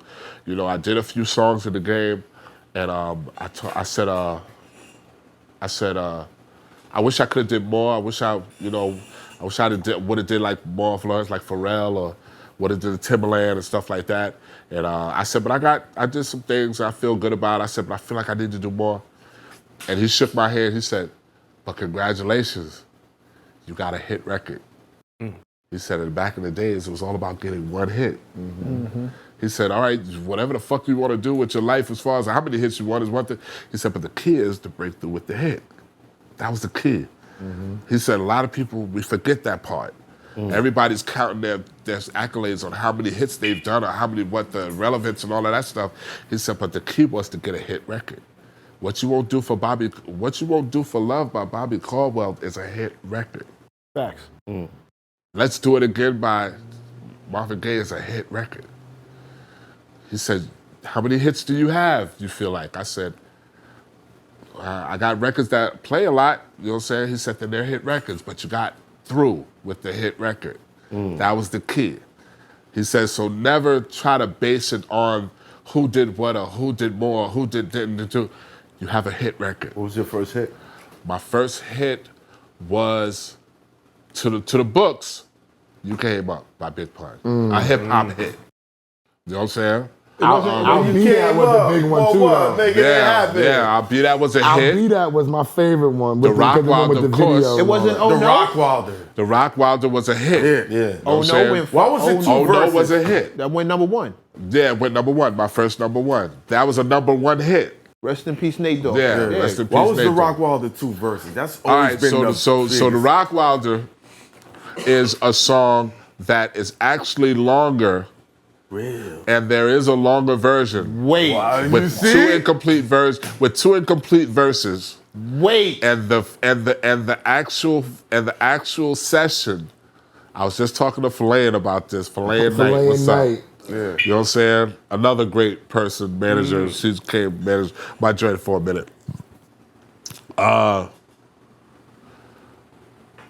Electric Lady has the incomplete second verses of Method Red on the Rockwilder. Wow. In Electric Lady Studio. In Electric Lady Studios, holding the Why holding do they the have tape it? of You that. don't have it. Because we did the Rockwilder in its entirety and Electric Lady, but they didn't finish their vocals. So they cut it and sent it out. So they cut and it on kept la the la la la vocals. la la la because from what I'd known, I thought it was supposed to be an intro from one record to the other record. Right. You know And what they I'm saying? didn't finish it. They didn't finish it. Yo. That's the made it thing, the short number one term. complaint.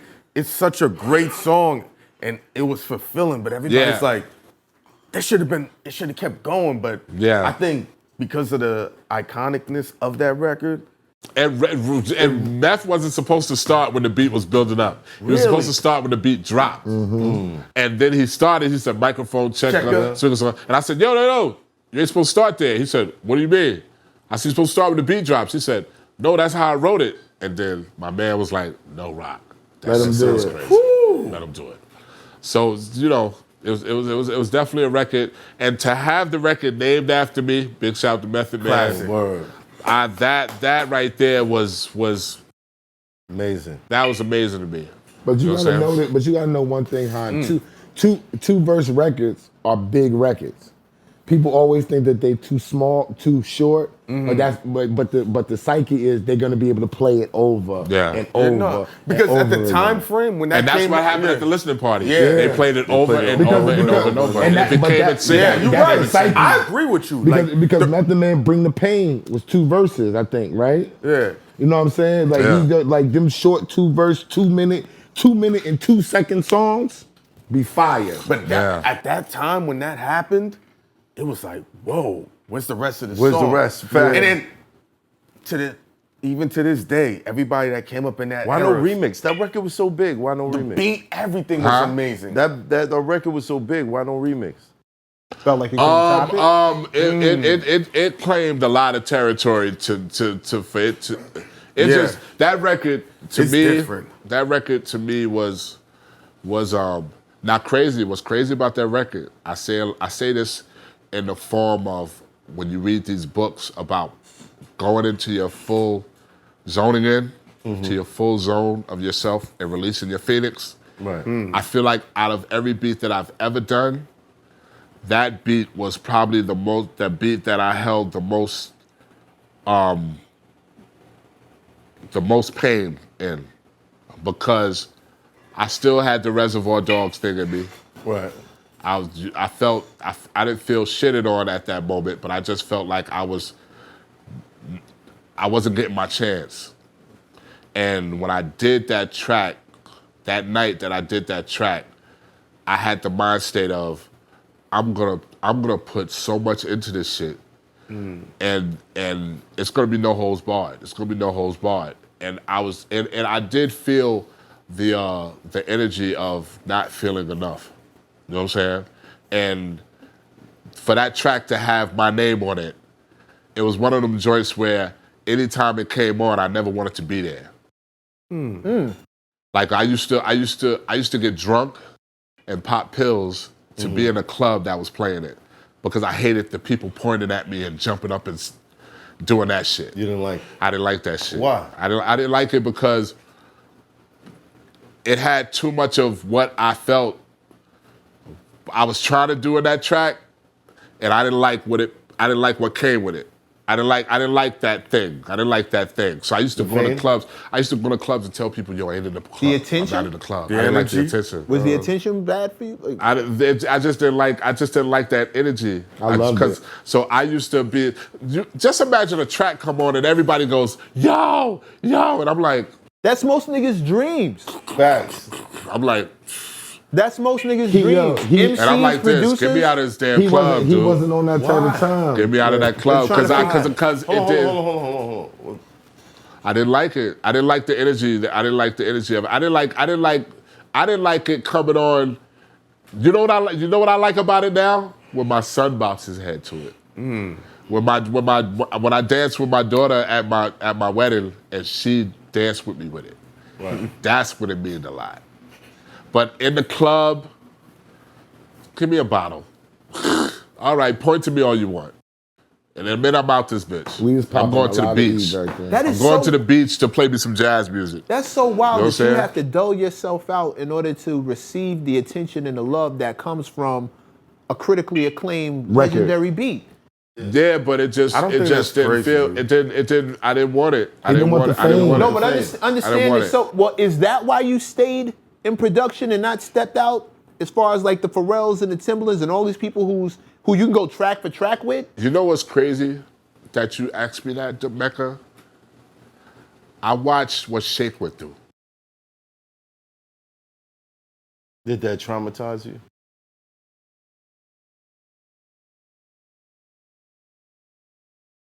What?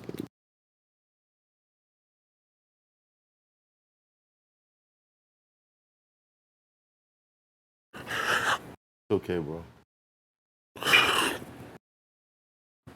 Stay like a I watched what Shake went through. Yeah.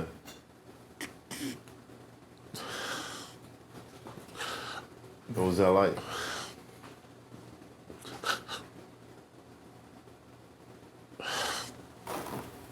Did Shake pass before that record dropped? Nah, Shake had a lot of this. Yeah.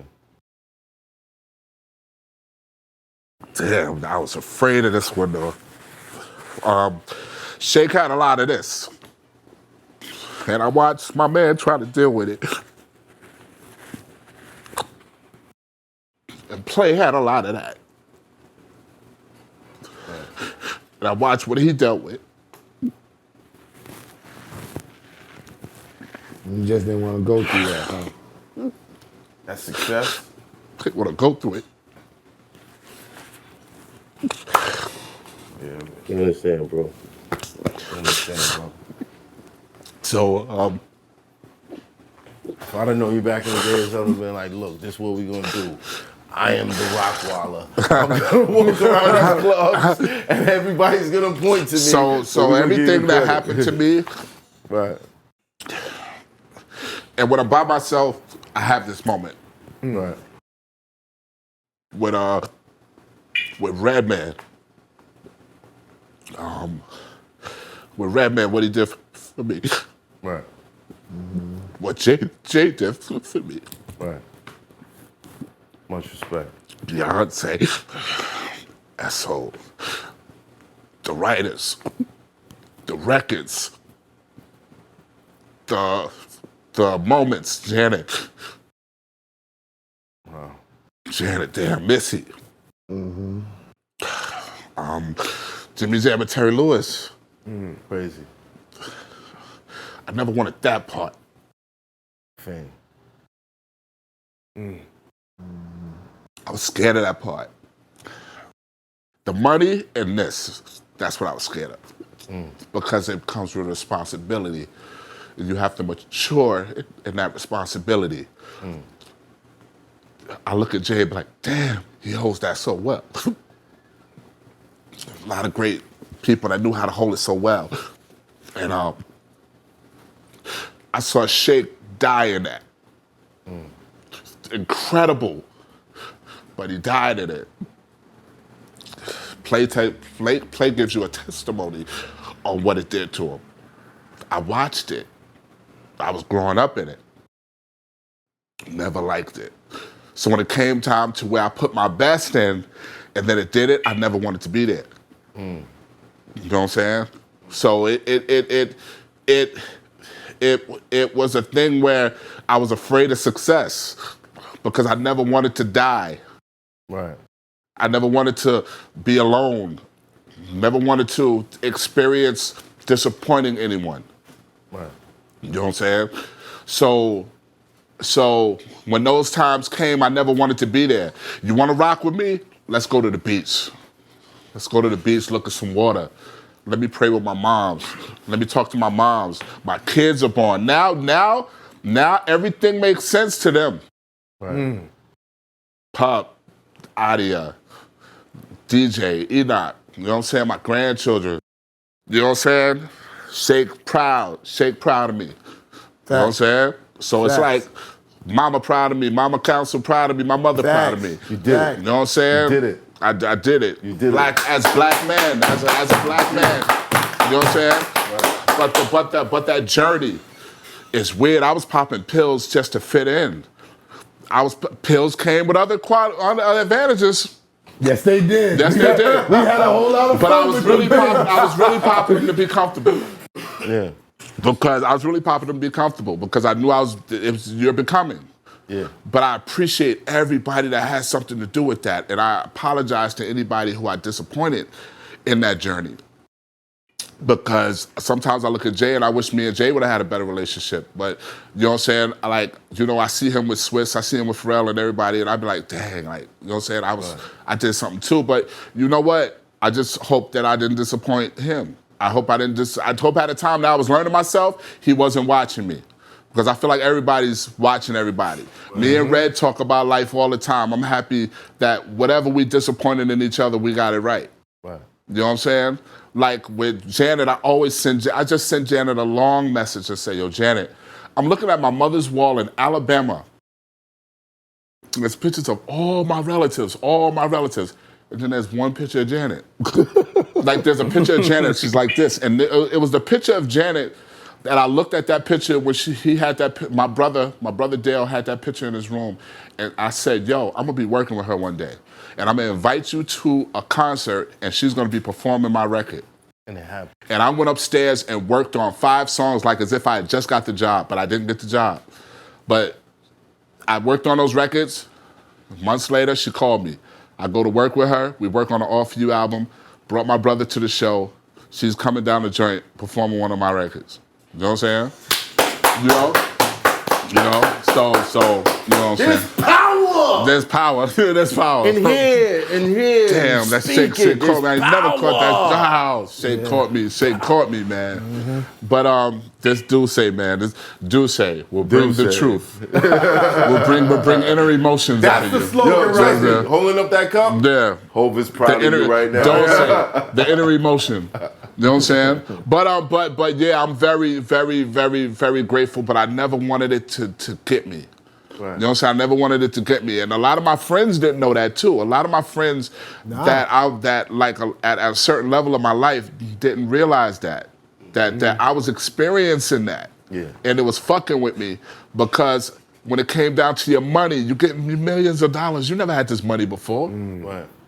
How you gonna manage it if you don't know what the fuck to do with it? And that's what I wanted to ask you. Yeah. How easy is it to blow $1 million? It's same as blowing $10. Me and this dude did $1 million. Yes. Me and this dude did $1 million and change. He negotiated $1 million deals. Mm-hmm. He did it. Yeah. As a black man, he negotiated $1 million deal with another black man that was appreciative of $1 million deal. Mm. Shout out to Sylvia Rome. Shout out to Sylvia Rome. You know what I'm saying? Mm-hmm. But check this out. You don't know about the business manager. You don't know about the financial advisor. You don't know these things. Right. You don't know. You don't know what's happening, what's doing what.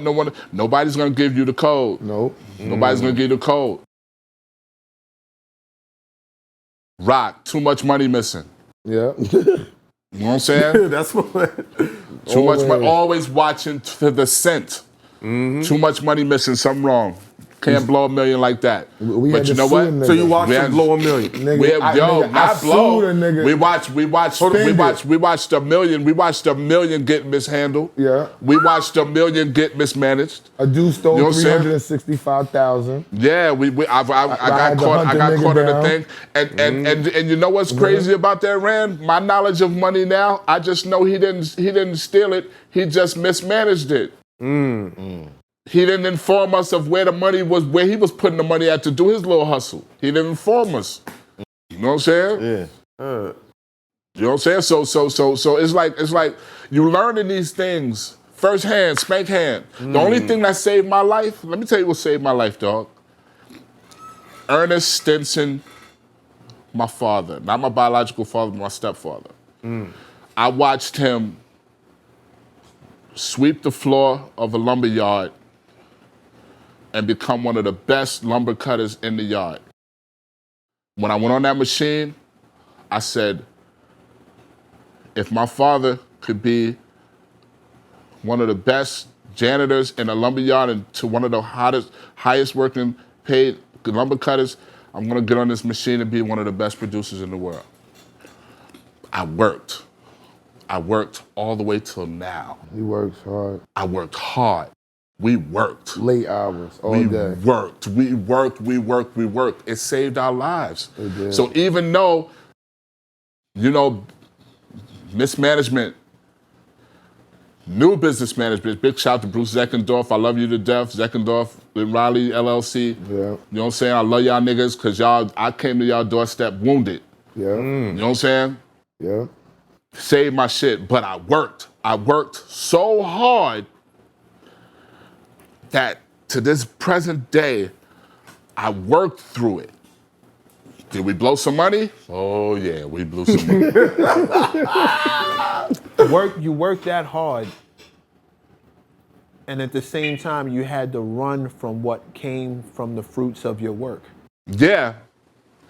Stayed in the studio, like it or not. Whether it went bad or whether it went good, we stayed in the studio. I don't think we did. I don't think we did nothing else. We partied because we worked hard that day. Every day. Fruits of your We labor. had sex You know in what the I'm saying? studio. I had sex in the studio.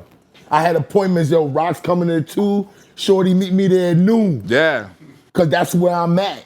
Sylvia would call us in our studio. Yes. They gave us a studio at Sony. Mary J. Blige was calling my jack like, yo. We worked in the studio. Big shout to Yummy Bingham. Yummy Bingham writing like a hawk. She's writing like this. She's writing like this. She's writing. They called us the trio back then. Called us the trio. She's writing. Yummy Bingham writing. It was always That's a what I was work gonna ask environment. about. It's unique because you know MECCA differently and you know ESSO differently, and they both have the vibe. What was that like with Busta, with ESSO, Busta Rhymes. I'm surprised. All right, Duce. All right, Duce, don't do it to me. No, do it. Do it, don't say. Do Busta Rhymes is my brother. That's my brother. That's my brother, dude. That's my brother. That's my brother. At a time that I was making no money, Busta was blessing me with bread, paying for my tracks and giving it to me for true talent, having me at the studio and keeping me up here. Damn, Duce. At a time where, dude, I was low. And me and this dude would stay in the studio.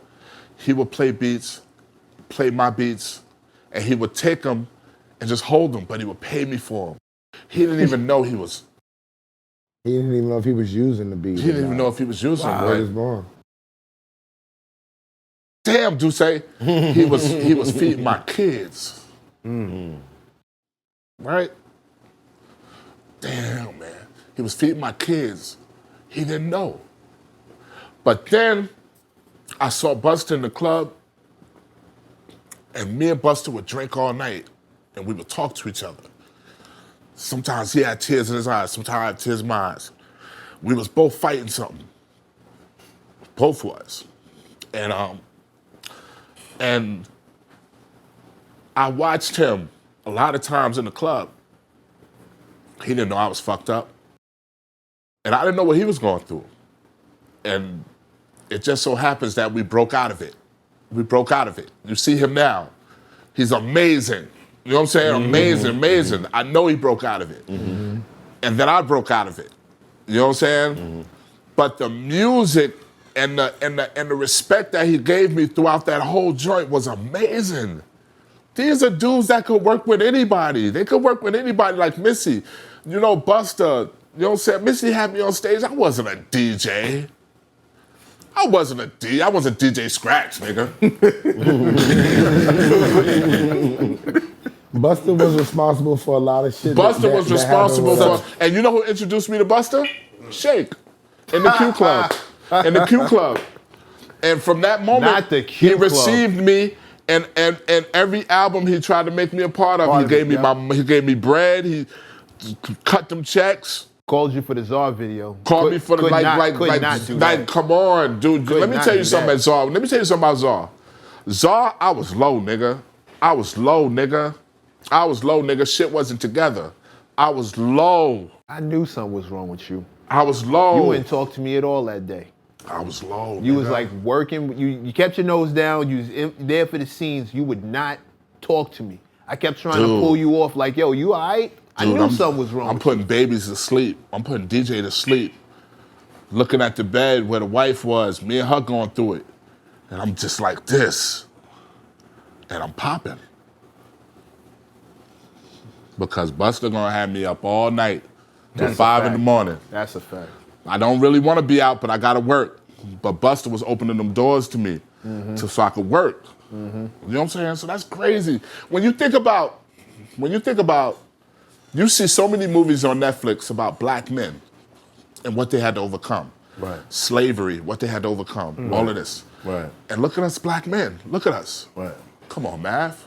You a black man. Yeah. You a black man. How many Mav Hoffas is on your block? Waiting to be Math of the Hoffa. Right. They wanna be, they look at you come out the street and they be like, damn, 9 to 5. I'm like, I gotta do 9 to 5 tomorrow. I don't even got no money tomorrow. My wife upstairs, oh my God, I'm about to lose it all. Oh, I've been there. And new Math Hoffa comes out his crib and walk.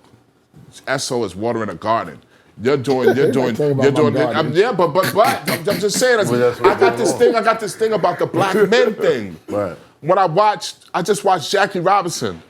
The movie? I cried through that movie. And I do say I ain't a crier. but I'm just like, yo, like, look what he had to go through, man, to be the best baseball player. All that shit. And then the crazy part is they told him, you're gonna have to spend a lot of years eating shit. You can't fight back for it. And then they said, now you can fight back. And I remember he busted up one of these baseball players and he looked in his face. He said, I never forget. Because that player did something to him years ago. Yeah. He said, I ain't forget. Yeah. Oh, yeah. Well, let me tell you something. We go through it. Oh, yeah. We go through it. And we're not allowed to be weak. There's no doubt about it. If you want to put it on a scale, I mean, there's people going through things all over the world. Man. But in this country, we go through it. We go through it. But the beauty of it, for me, the thing that makes me go, I could go another day. Yeah. We're built for it. Yes, yeah, built for it. You went through everything you went through. Grandioso, Rockwilder. People mention your name. There's a producer outside right now. Yeah. Kicking himself in the ass for not being able to get here on time. Yeah. Wow. He could sit here and catch these jewels. Wow. He outside right now. Wow. Right now. You let a minute. But this is what you've done. You know what I'm saying? Yeah. And that walk, little man coming up behind you, oh, Dad took the walk. Yeah. He did it. Yeah. You know what I'm saying? Yeah. Jackie Rob. How many Jackie Robs we had Yes. But they saw him take the walk. They saw him take the walk. Yeah. They were like, too. Yeah. That's our path. That's our path. And we did that. This show right here, Yeah. part of my walk. Yeah. There's people that hit me every day. Like, yo, bro, from where you came from, from who you was, my friends, yo, I can't believe that. It's part of my walk. Yeah. You built for it. Yeah. And the more we we just showing them, you're built for it. Yeah. You can do it. Yeah. I wonder, because I don't want to lose off topic. You and ESSO said something at the same time. Y'all both said Busta opened a lot of doors for y'all. What did he open for you? Busta. What did he do for you? At one time, Busta was probably one of the closest people to me. Yeah. I spent a lot of time in his house. Khaled wasn't Khaled yet, or nothing. You know what I'm saying? Busta put me with Puff Daddy. Wow. Busta put me with Dr. Dre. When Dr. Dre called me the best manager he ever met in his whole career. He couldn't believe it when he met me. That was all because of Busta, straight up and down. Me and Busta stayed close until somebody told him a complete lie. But I never held no grudge or anything. Because people gonna believe some things that people say or whatever. Don't get me. You don't gotta go. But he as a dude, he helped us to solidify a lot of things. He did the intro on records for me. Reggie did, Redman did freestyles. When he would be like, Randy, that's my real name, Randy. I don't do no freestyles. Reggie, please do this for me. All right, come on, we gonna go downstairs. I'm gonna do it for you because I want you to be big. Yeah. But Bus used to tell everybody, I'm gonna run the game. Yeah. Get in line with him right now. I just got things happen. Like he said, I was going through shit too. I was in my 20s. Yeah. I was still wilding. I was popping. I was out there still. The bulletproof vest. But the bulletproof vest was when I was at Murder Inc. Oh yeah. That's a whole nother stage. That's the dreaded Randy. I didn't know him then. Yeah, that's when you had to have the bulletproof vest and the burner just to park in the lot and get across the street. That they started letting Jay pull on the sidewalk, nigga. I remember they still do now. Yes. They be having the dogs that be sniffing for the guns. Nigga, this was a regular sidewalk though. This wasn't no driveway. They let Jay pull onto the sidewalk in front of the glass building so he could jump out and go through the turnstile. Yeah. That's how it was, because niggas was on the block, nigga, waiting all day. If they was in front of Def Jam or they was on Hit Factory, Sony block, 54th and 10th. Right there. That's where niggas was cutting. Niggas was getting whole deals on 54th and 10th with they beat tape, nigga. Give me your beat tape, we gonna go listen, stay downstairs, come up, we got money for you.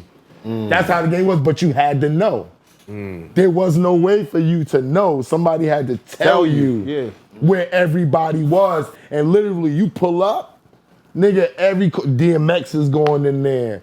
Beyonce and them, Maya is over there in Sony, fucking Busta's recording at the Hit Factory, everybody, Jay's doing random sessions with niggas from Rockefeller, Bleak would be in the studio with us, nigga. Mind right, yo, DJ Twins, Richard Ray. Everybody was in the, brothers, there was not one person that I didn't put my hands on literally and got mad love from. We was getting money. We was in every label from Jive to fucking Universal to Sony. It was a different time. The smell of the studio was different. Right. Yeah. I remember seeing Beyonce for the first time. Like, damn, this bitch look better in person. And she's the coolest nigga. I tell everybody, Mary J. Blige. Mary J. Blige, what? You said it's the cool. What, did she look better in person? No, you said something else. Oh. But moving on, Mary J. Blige was one of the coolest people ever. It seemed like the biggest people are the most. They're the coolest because they know what they've been through and where we're at. Yeah. Because I almost caught a tear from him talking, just thinking about me seeing Dr. Dre. I had all those creative thinking. What you don't know is I used to help to produce the records that Yummy wrote. Not making beats, but helping her write it, doing what the producer do. No, don't put that there. Rock was sick. That's how I started doing it. He had to have a surgery, and Yummy was in the studio with us.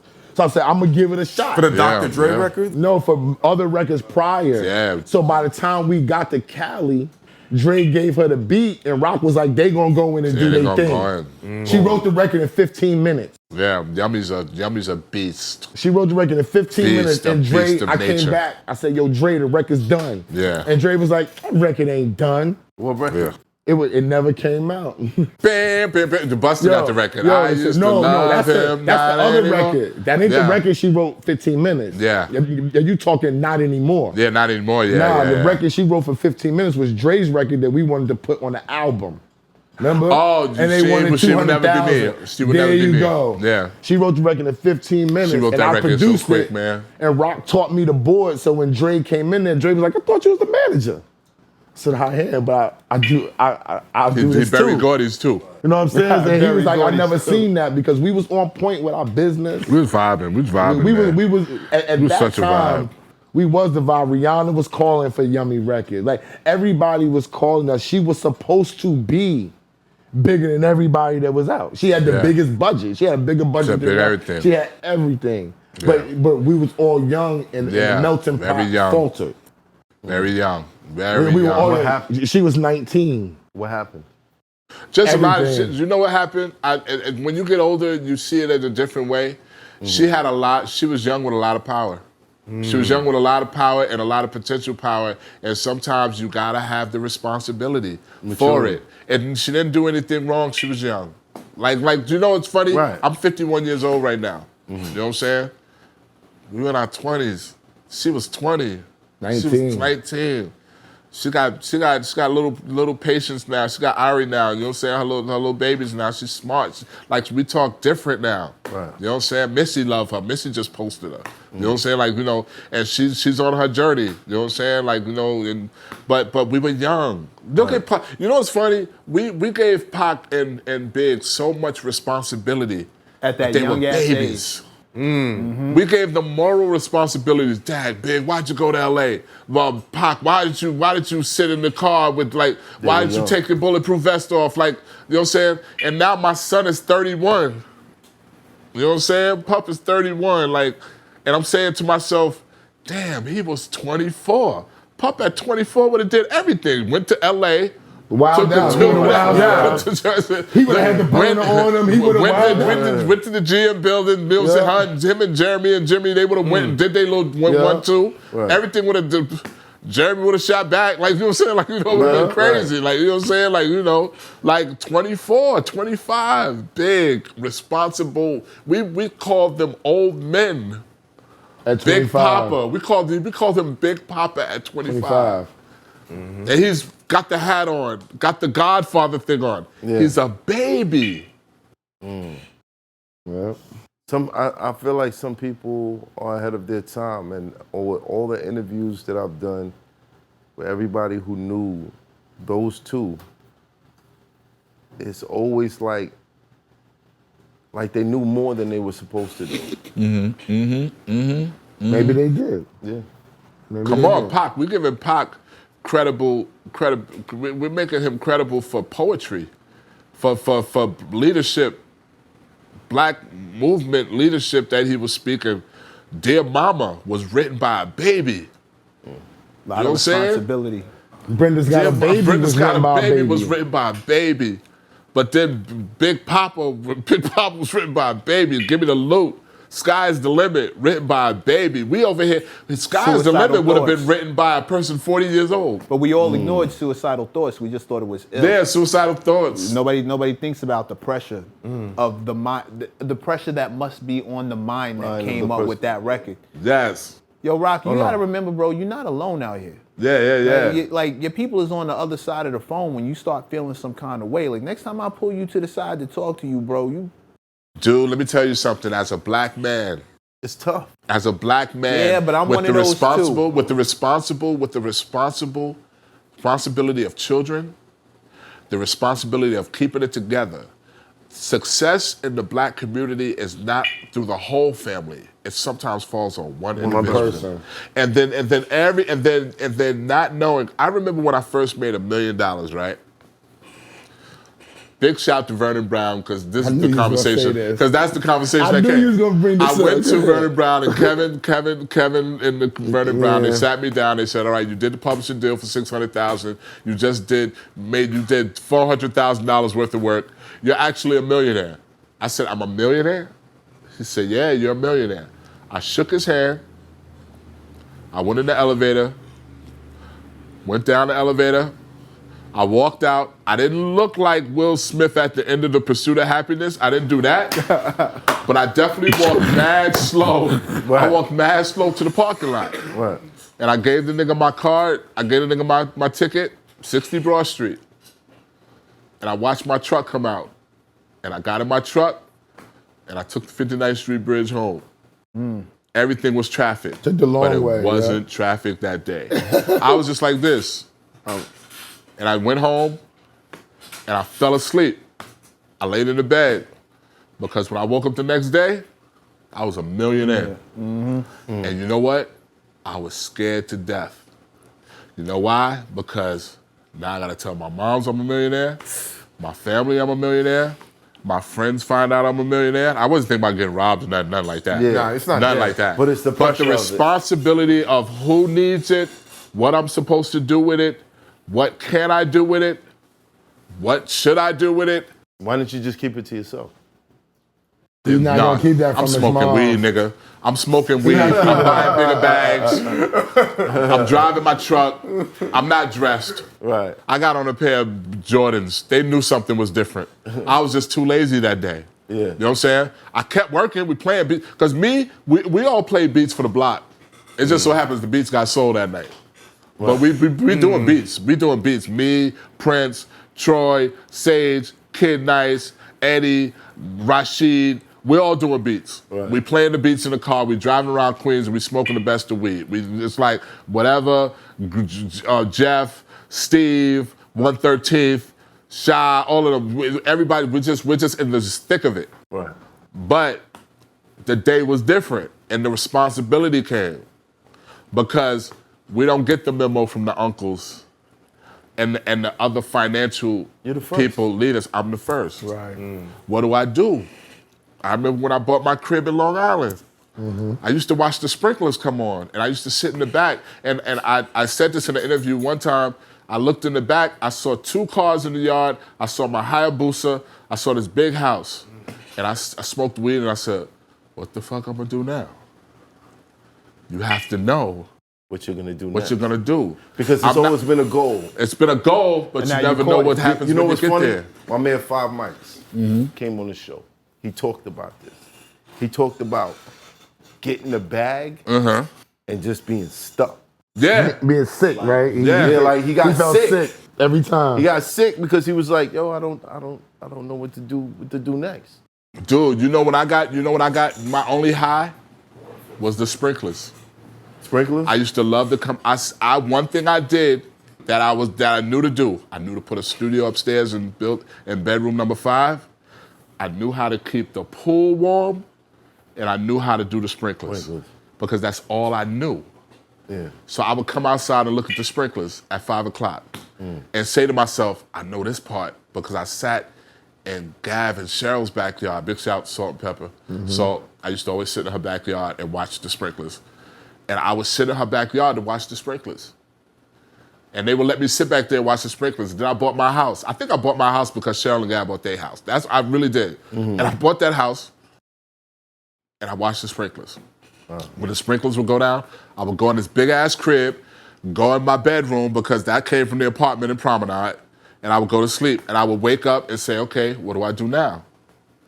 Because you have to talk to people have to come to your crib and know how to vibe, but unfortunately, when you have riches like that, you're telling people about what you're doing, what you've done. They can't talk to you the same way. You don't know that you're talking too much. You don't know that you're saying too much. It's not bad. Yeah. But you just communicating with the wrong thing, so you're not feeding. Nothing's feeding you. Right. You know what I'm saying? Niggas know how to smoke. Oh yeah, when it comes to smoking weed, niggas know how to come to your crib and get in the backyard and smoke weed. But who's talking about real estate? Who's talking about the 2-family crib? Who's talking about putting money aside for this? Who's talking about investment? If we ain't getting around the corner and smoking weed and talking about investments, we just smoking weed. When them niggas finish smoking weed, unless you hungry, you about to eat. I never, nigga, if I got it, we all gonna eat. Yeah. But what are we talking about around the table? How good the food is? So when did you learn? When I really had 2 questions, but Yeah. my main one is when did you decide that it was okay for you to deal with this fear? When did you decide that it was okay to sit down and talk to somebody, or have you even made that decision? I When went did you down. start dealing with it? I went down, right? I went down to a point where I was in that big ass crib and I had nothing. My health had went, everything was gone because I got so stressed out about the responsibility. It started weighing on my body. Started fucking me up. Then my brother died. My brother Bo. Yeah. He died in 2004. When he died, I died. Really. You know what I'm saying? Because, you know, I did it all for him. I did everything for him. You know what I'm saying? And he won't catch the deuce, he'll catch the celebration because I already did enough crying for him. Right. You know what I'm saying? But I remember that. When he died, like everything went blank. And I sat in the crib and I worked on music. I never stopped working on music, but I didn't have no direction. I had no direction, right? So I went down and I remember telling my moms, I said, yo, Mom, my mother's a preacher. Eva Givens, big shout out to Eva Givens, William Givens. You know what I'm saying? I said, Mom, something wrong. I said, I got all of this, but I don't know what's going on. And she said, why don't you pray? I said, I'm sick of praying. I said, because I think I'm praying to God for something that I don't deserve. I'm supposed to know what this is. What is this? What is this? It's something I'm doing wrong. You know what I'm saying? So then, my health had went to the point where one day I almost died. He was sweating on the inside of his body. I was sweating on the inside of my body. I had hydrogenitis and I was going through inflammations in my body. He was sick as fuck. Yeah, so the day of the video dollar bill that I did for Envy and Fabulous, they had to take infections off my underarms because they were getting infected because they weren't sweating right. So I had to get bandages on my arms. And one day, my wife Fran used to pad me up. She used to pad me up, and she was taking the bandage off one day, and it was close to an artery. It started bleeding. I didn't notice. So I'm about to show up to the dollar bill video, so she wrapped me up again. I had on a black t-shirt. She wrapped me up again. And it bled through the bandage again. You know what I'm saying? It bled through the bandage again. And I said, yo, Fran, something wrong. Now, mind you, I lived in Hall Park. I lived like 50 minutes from the actual hospital that I went to when they padded me up. So she called the doctor. The doctor said, well, what's happening? She said, I keep wrapping them up, but the blood keeps coming through the pad. He said, okay, well, come to my office and let's check it out. So she wrapped me up again. Kenyatta puts me in the car. Fran's in front of me. And she came out with her sister, Sonia.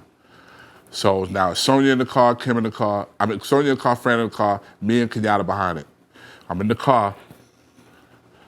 Next thing you know, the blood is coming through the black shirt, and it's making red again.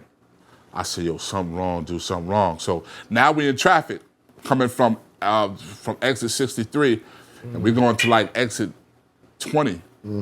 Traffic. So he was way out there. We in the left, we zooming. Cops pull us over and say, yo, what's wrong? He said, yo, look, he's bleeding. We're trying to get him to the hospital. He said, all right, do you want to escort? He said, no, we just got to let the cops know that we coming. Yo, so we doing it. I'm sitting in the car. Now the blood is all over here. Red is red right here on a black shirt. Red on a black shirt. So Kenyatta's like, yo, just chill, don't move, just move. So when we finally got to his office, which was like 50 minutes later or something, I go to the door. His door's closed because he was doing some surgery up at North Shore, which is like probably like a mile over. Yo, when I walked back to the car, I couldn't walk because I was bleeding. I bled too much. So I crawled back to the car, and I sat in the car like this. And Kenyatta said, I said, yo, Kenyatta, take me over the community drive over to Manhasset. And it was traffic. It was 5 o'clock with that traffic. And Kenyatta said, yo, chill, man. I said, yo, nigga, I peed on myself. I said, nigga, I'm dying. I know I'm dying. Next thing you know, I was looking in one spot, and the corner of my eyes was getting black like this. And I got scared, and he said, yo, and Kenyatta was like, yo, Rock, don't go, man. Please don't go. There was a Dr. Pepper in my truck. Nobody knows how this Dr. Pepper got here. I asked Kenyatta to this day, like, Kenyatta, what you drink? He said, nigga, I don't like Dr. Pepper. Nobody drank Dr. Pepper. Dr. Pepper was in my joint. I drank it. Whatever it did something. I went to the Sugar. Yeah, spinach, right? I'm back. So I got to the hospital and the security guard came to the car. When the security guard came to the car, the blood was coming out of my seat. It was like coming down like a waterfall like that. Shit. And he put me in a chair and he put me inside and this lady was helping somebody else and she saw me like this. And she said, hold on 1 minute. And she said, sir, you all right? And I said, yo, somebody gotta help me. And I went out. When I woke up, Fran was over me. I had tears in my eyes, and there was blood on certain parts of the wall and stuff. And I asked her, so what happened? They said, yo, you went out. You went out. You was out. You was gone. You know what I'm saying? But they kept padding up the area where the artery was. Right. You know what I'm saying? And so the whole thing about it was in the hospital, they say, yo, Rock down he's dying. He's in the hospital dying. They didn't know if I got shot. They didn't know whatever happened. Right. You know what I'm saying? I was supposed to be at the dollar bill video, so I'm sorry for not showing up, Envy, to the dollar bill video. But I was dying. Right.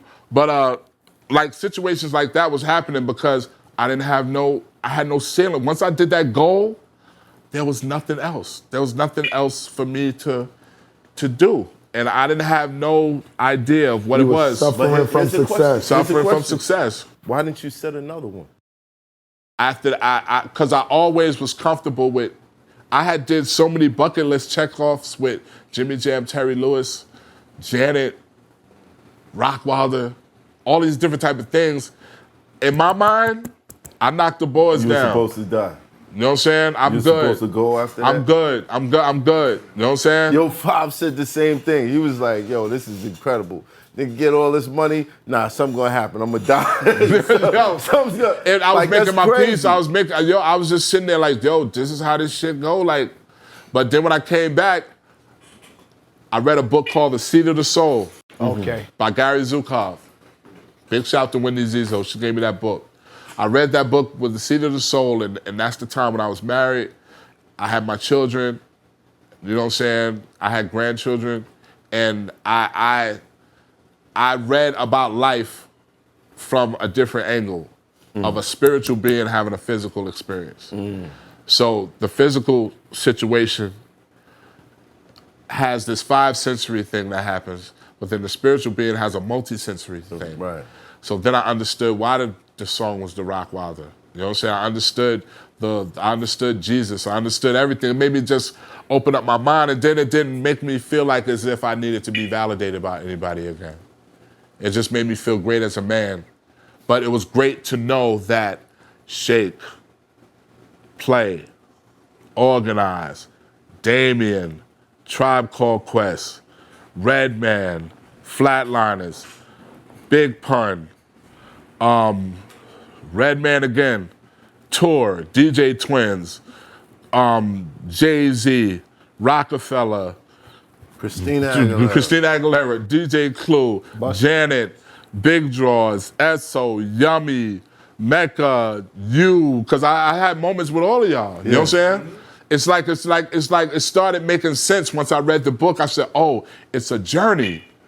It's a journey. So the money, all right. You know what I'm saying? The money but look, you made millions.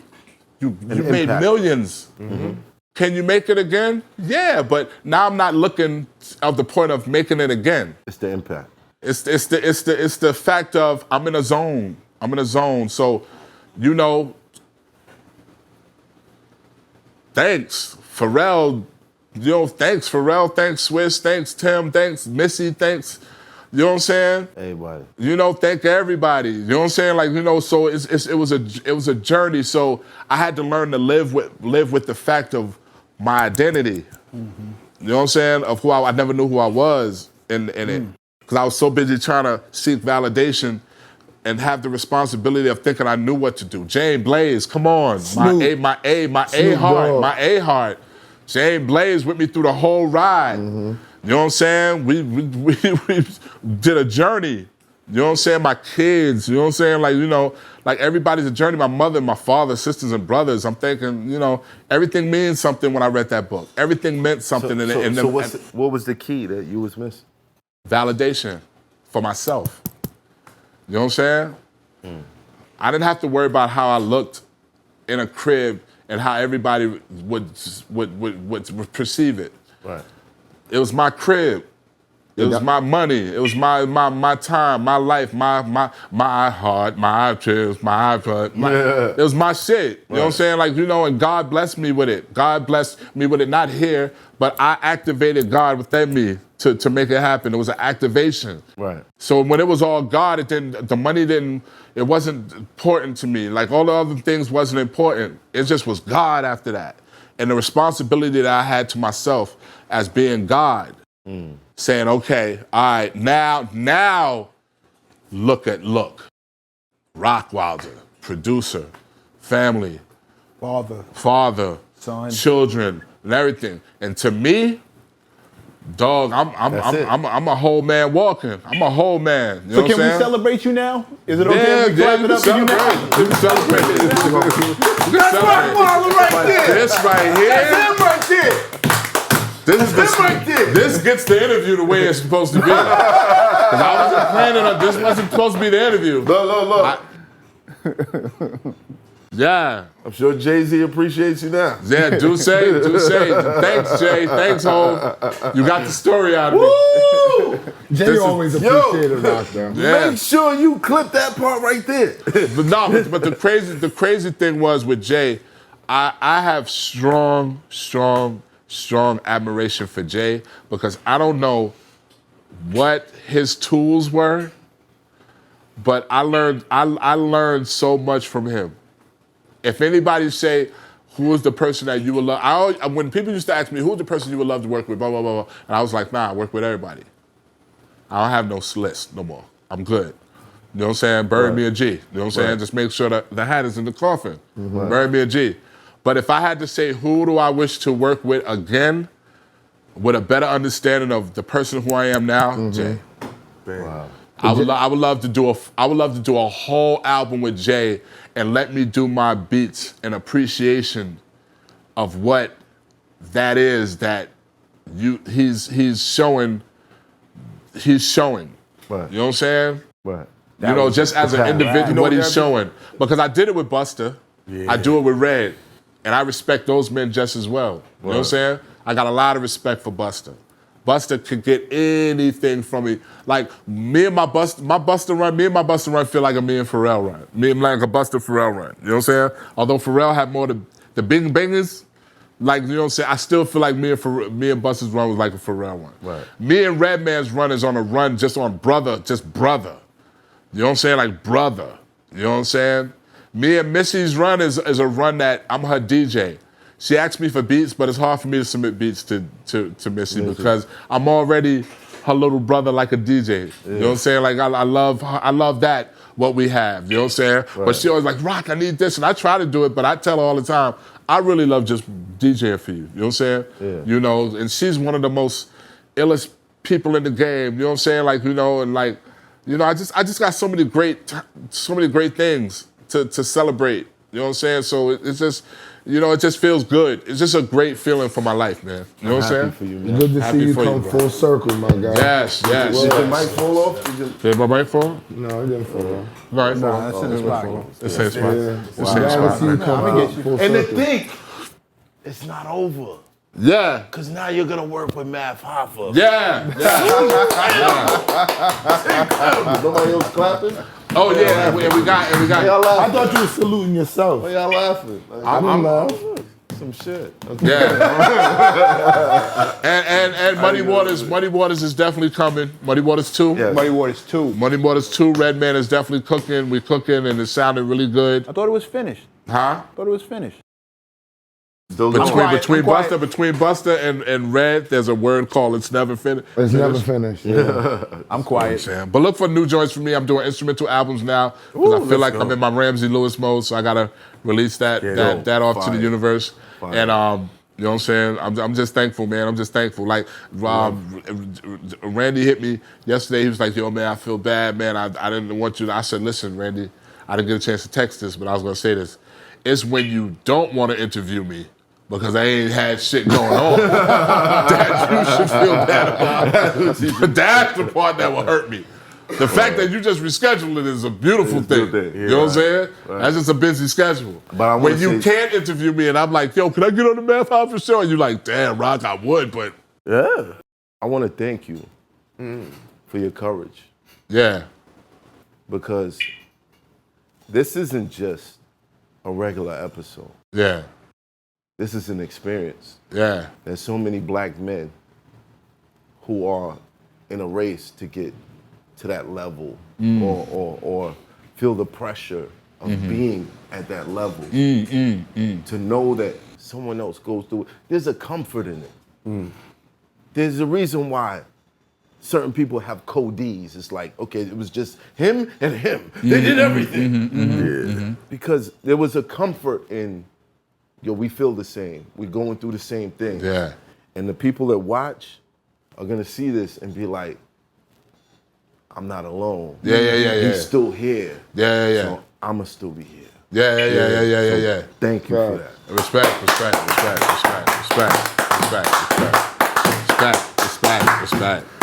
Yo, any last words? Can't follow that. I always just want to shout out to my moms and my pops. You know what I'm saying? Shout out to South Jamaica Queens. And I do want to tell the people that they're DMing me for the consultations and all that. Keep it coming. Consultations? You a therapist now? MECC. You a therapist? Mechanism Music mornings, right? Mechanism mornings. Shout out to Viper Records. Shout out to Petty. Henny Savant album coming soon. Shout out Dot to Demo. Shout out to Dot Demo. Shout out to the Combine. Shout out to, oh shit, I'm forgetting somebody.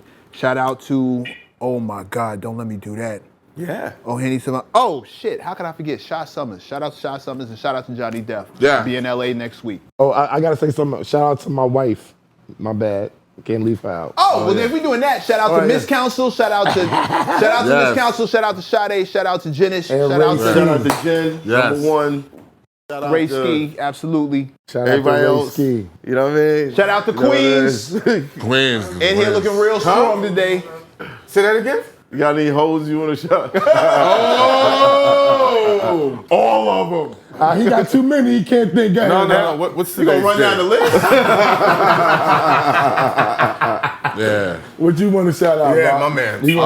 Yo, listen, man, it's been a wonderful journey, man. Like, I shout out to key players, man. I got some great people in my life, man. Shout out to my family first and foremost. You know what I'm saying? The Stinson family. Shout out to the Fields family. You know what I'm saying? In Alabama. You know what I'm saying? Let's go. Shout out to my family.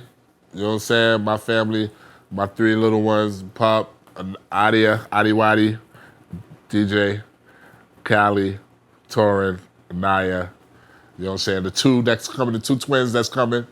You know what I'm saying? Wow. You got twins on the way? Grandchildren, two grandchildren. Okay, I'm about to say. You know what I'm saying? Big shout out to Demond, you know what I'm saying? You know, the participator, my boy, you know what I'm saying? You know what I'm saying? My son-in-law, you know what I'm saying? And you know, just a wonderful host of friends. If I keep going down, I'll miss out. But I got ESSO, I got Jane Blaze, I got twins, I got Rashid, Ali Young. You know, she might see them on Run's House, Rashid. You know what I'm saying? And I got a host of just great energy, man. A great energy with me, man. Great energy with me, man. And a lot of new music coming. Cam March and Trees Hood.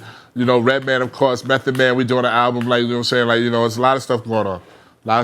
Just a lot of stuff going on. If I get anybody, please forgive me. It was the Duce. Blame it on the Duce. It was the Duce. Blame it on the Duce. Salute. It's hot for trapper turn smack rapper. Only smack rapper that you know is smack rappers. Got bars I can hang with the backpackers. Trap star, I don't hang with the backpackers. I'm in the hood with the work you heard. Making fiends leave earth you heard. Got your baby mama thirst you heard. Feel the flow, nigga, throw it in reverse. This the wave you need to surf you heard.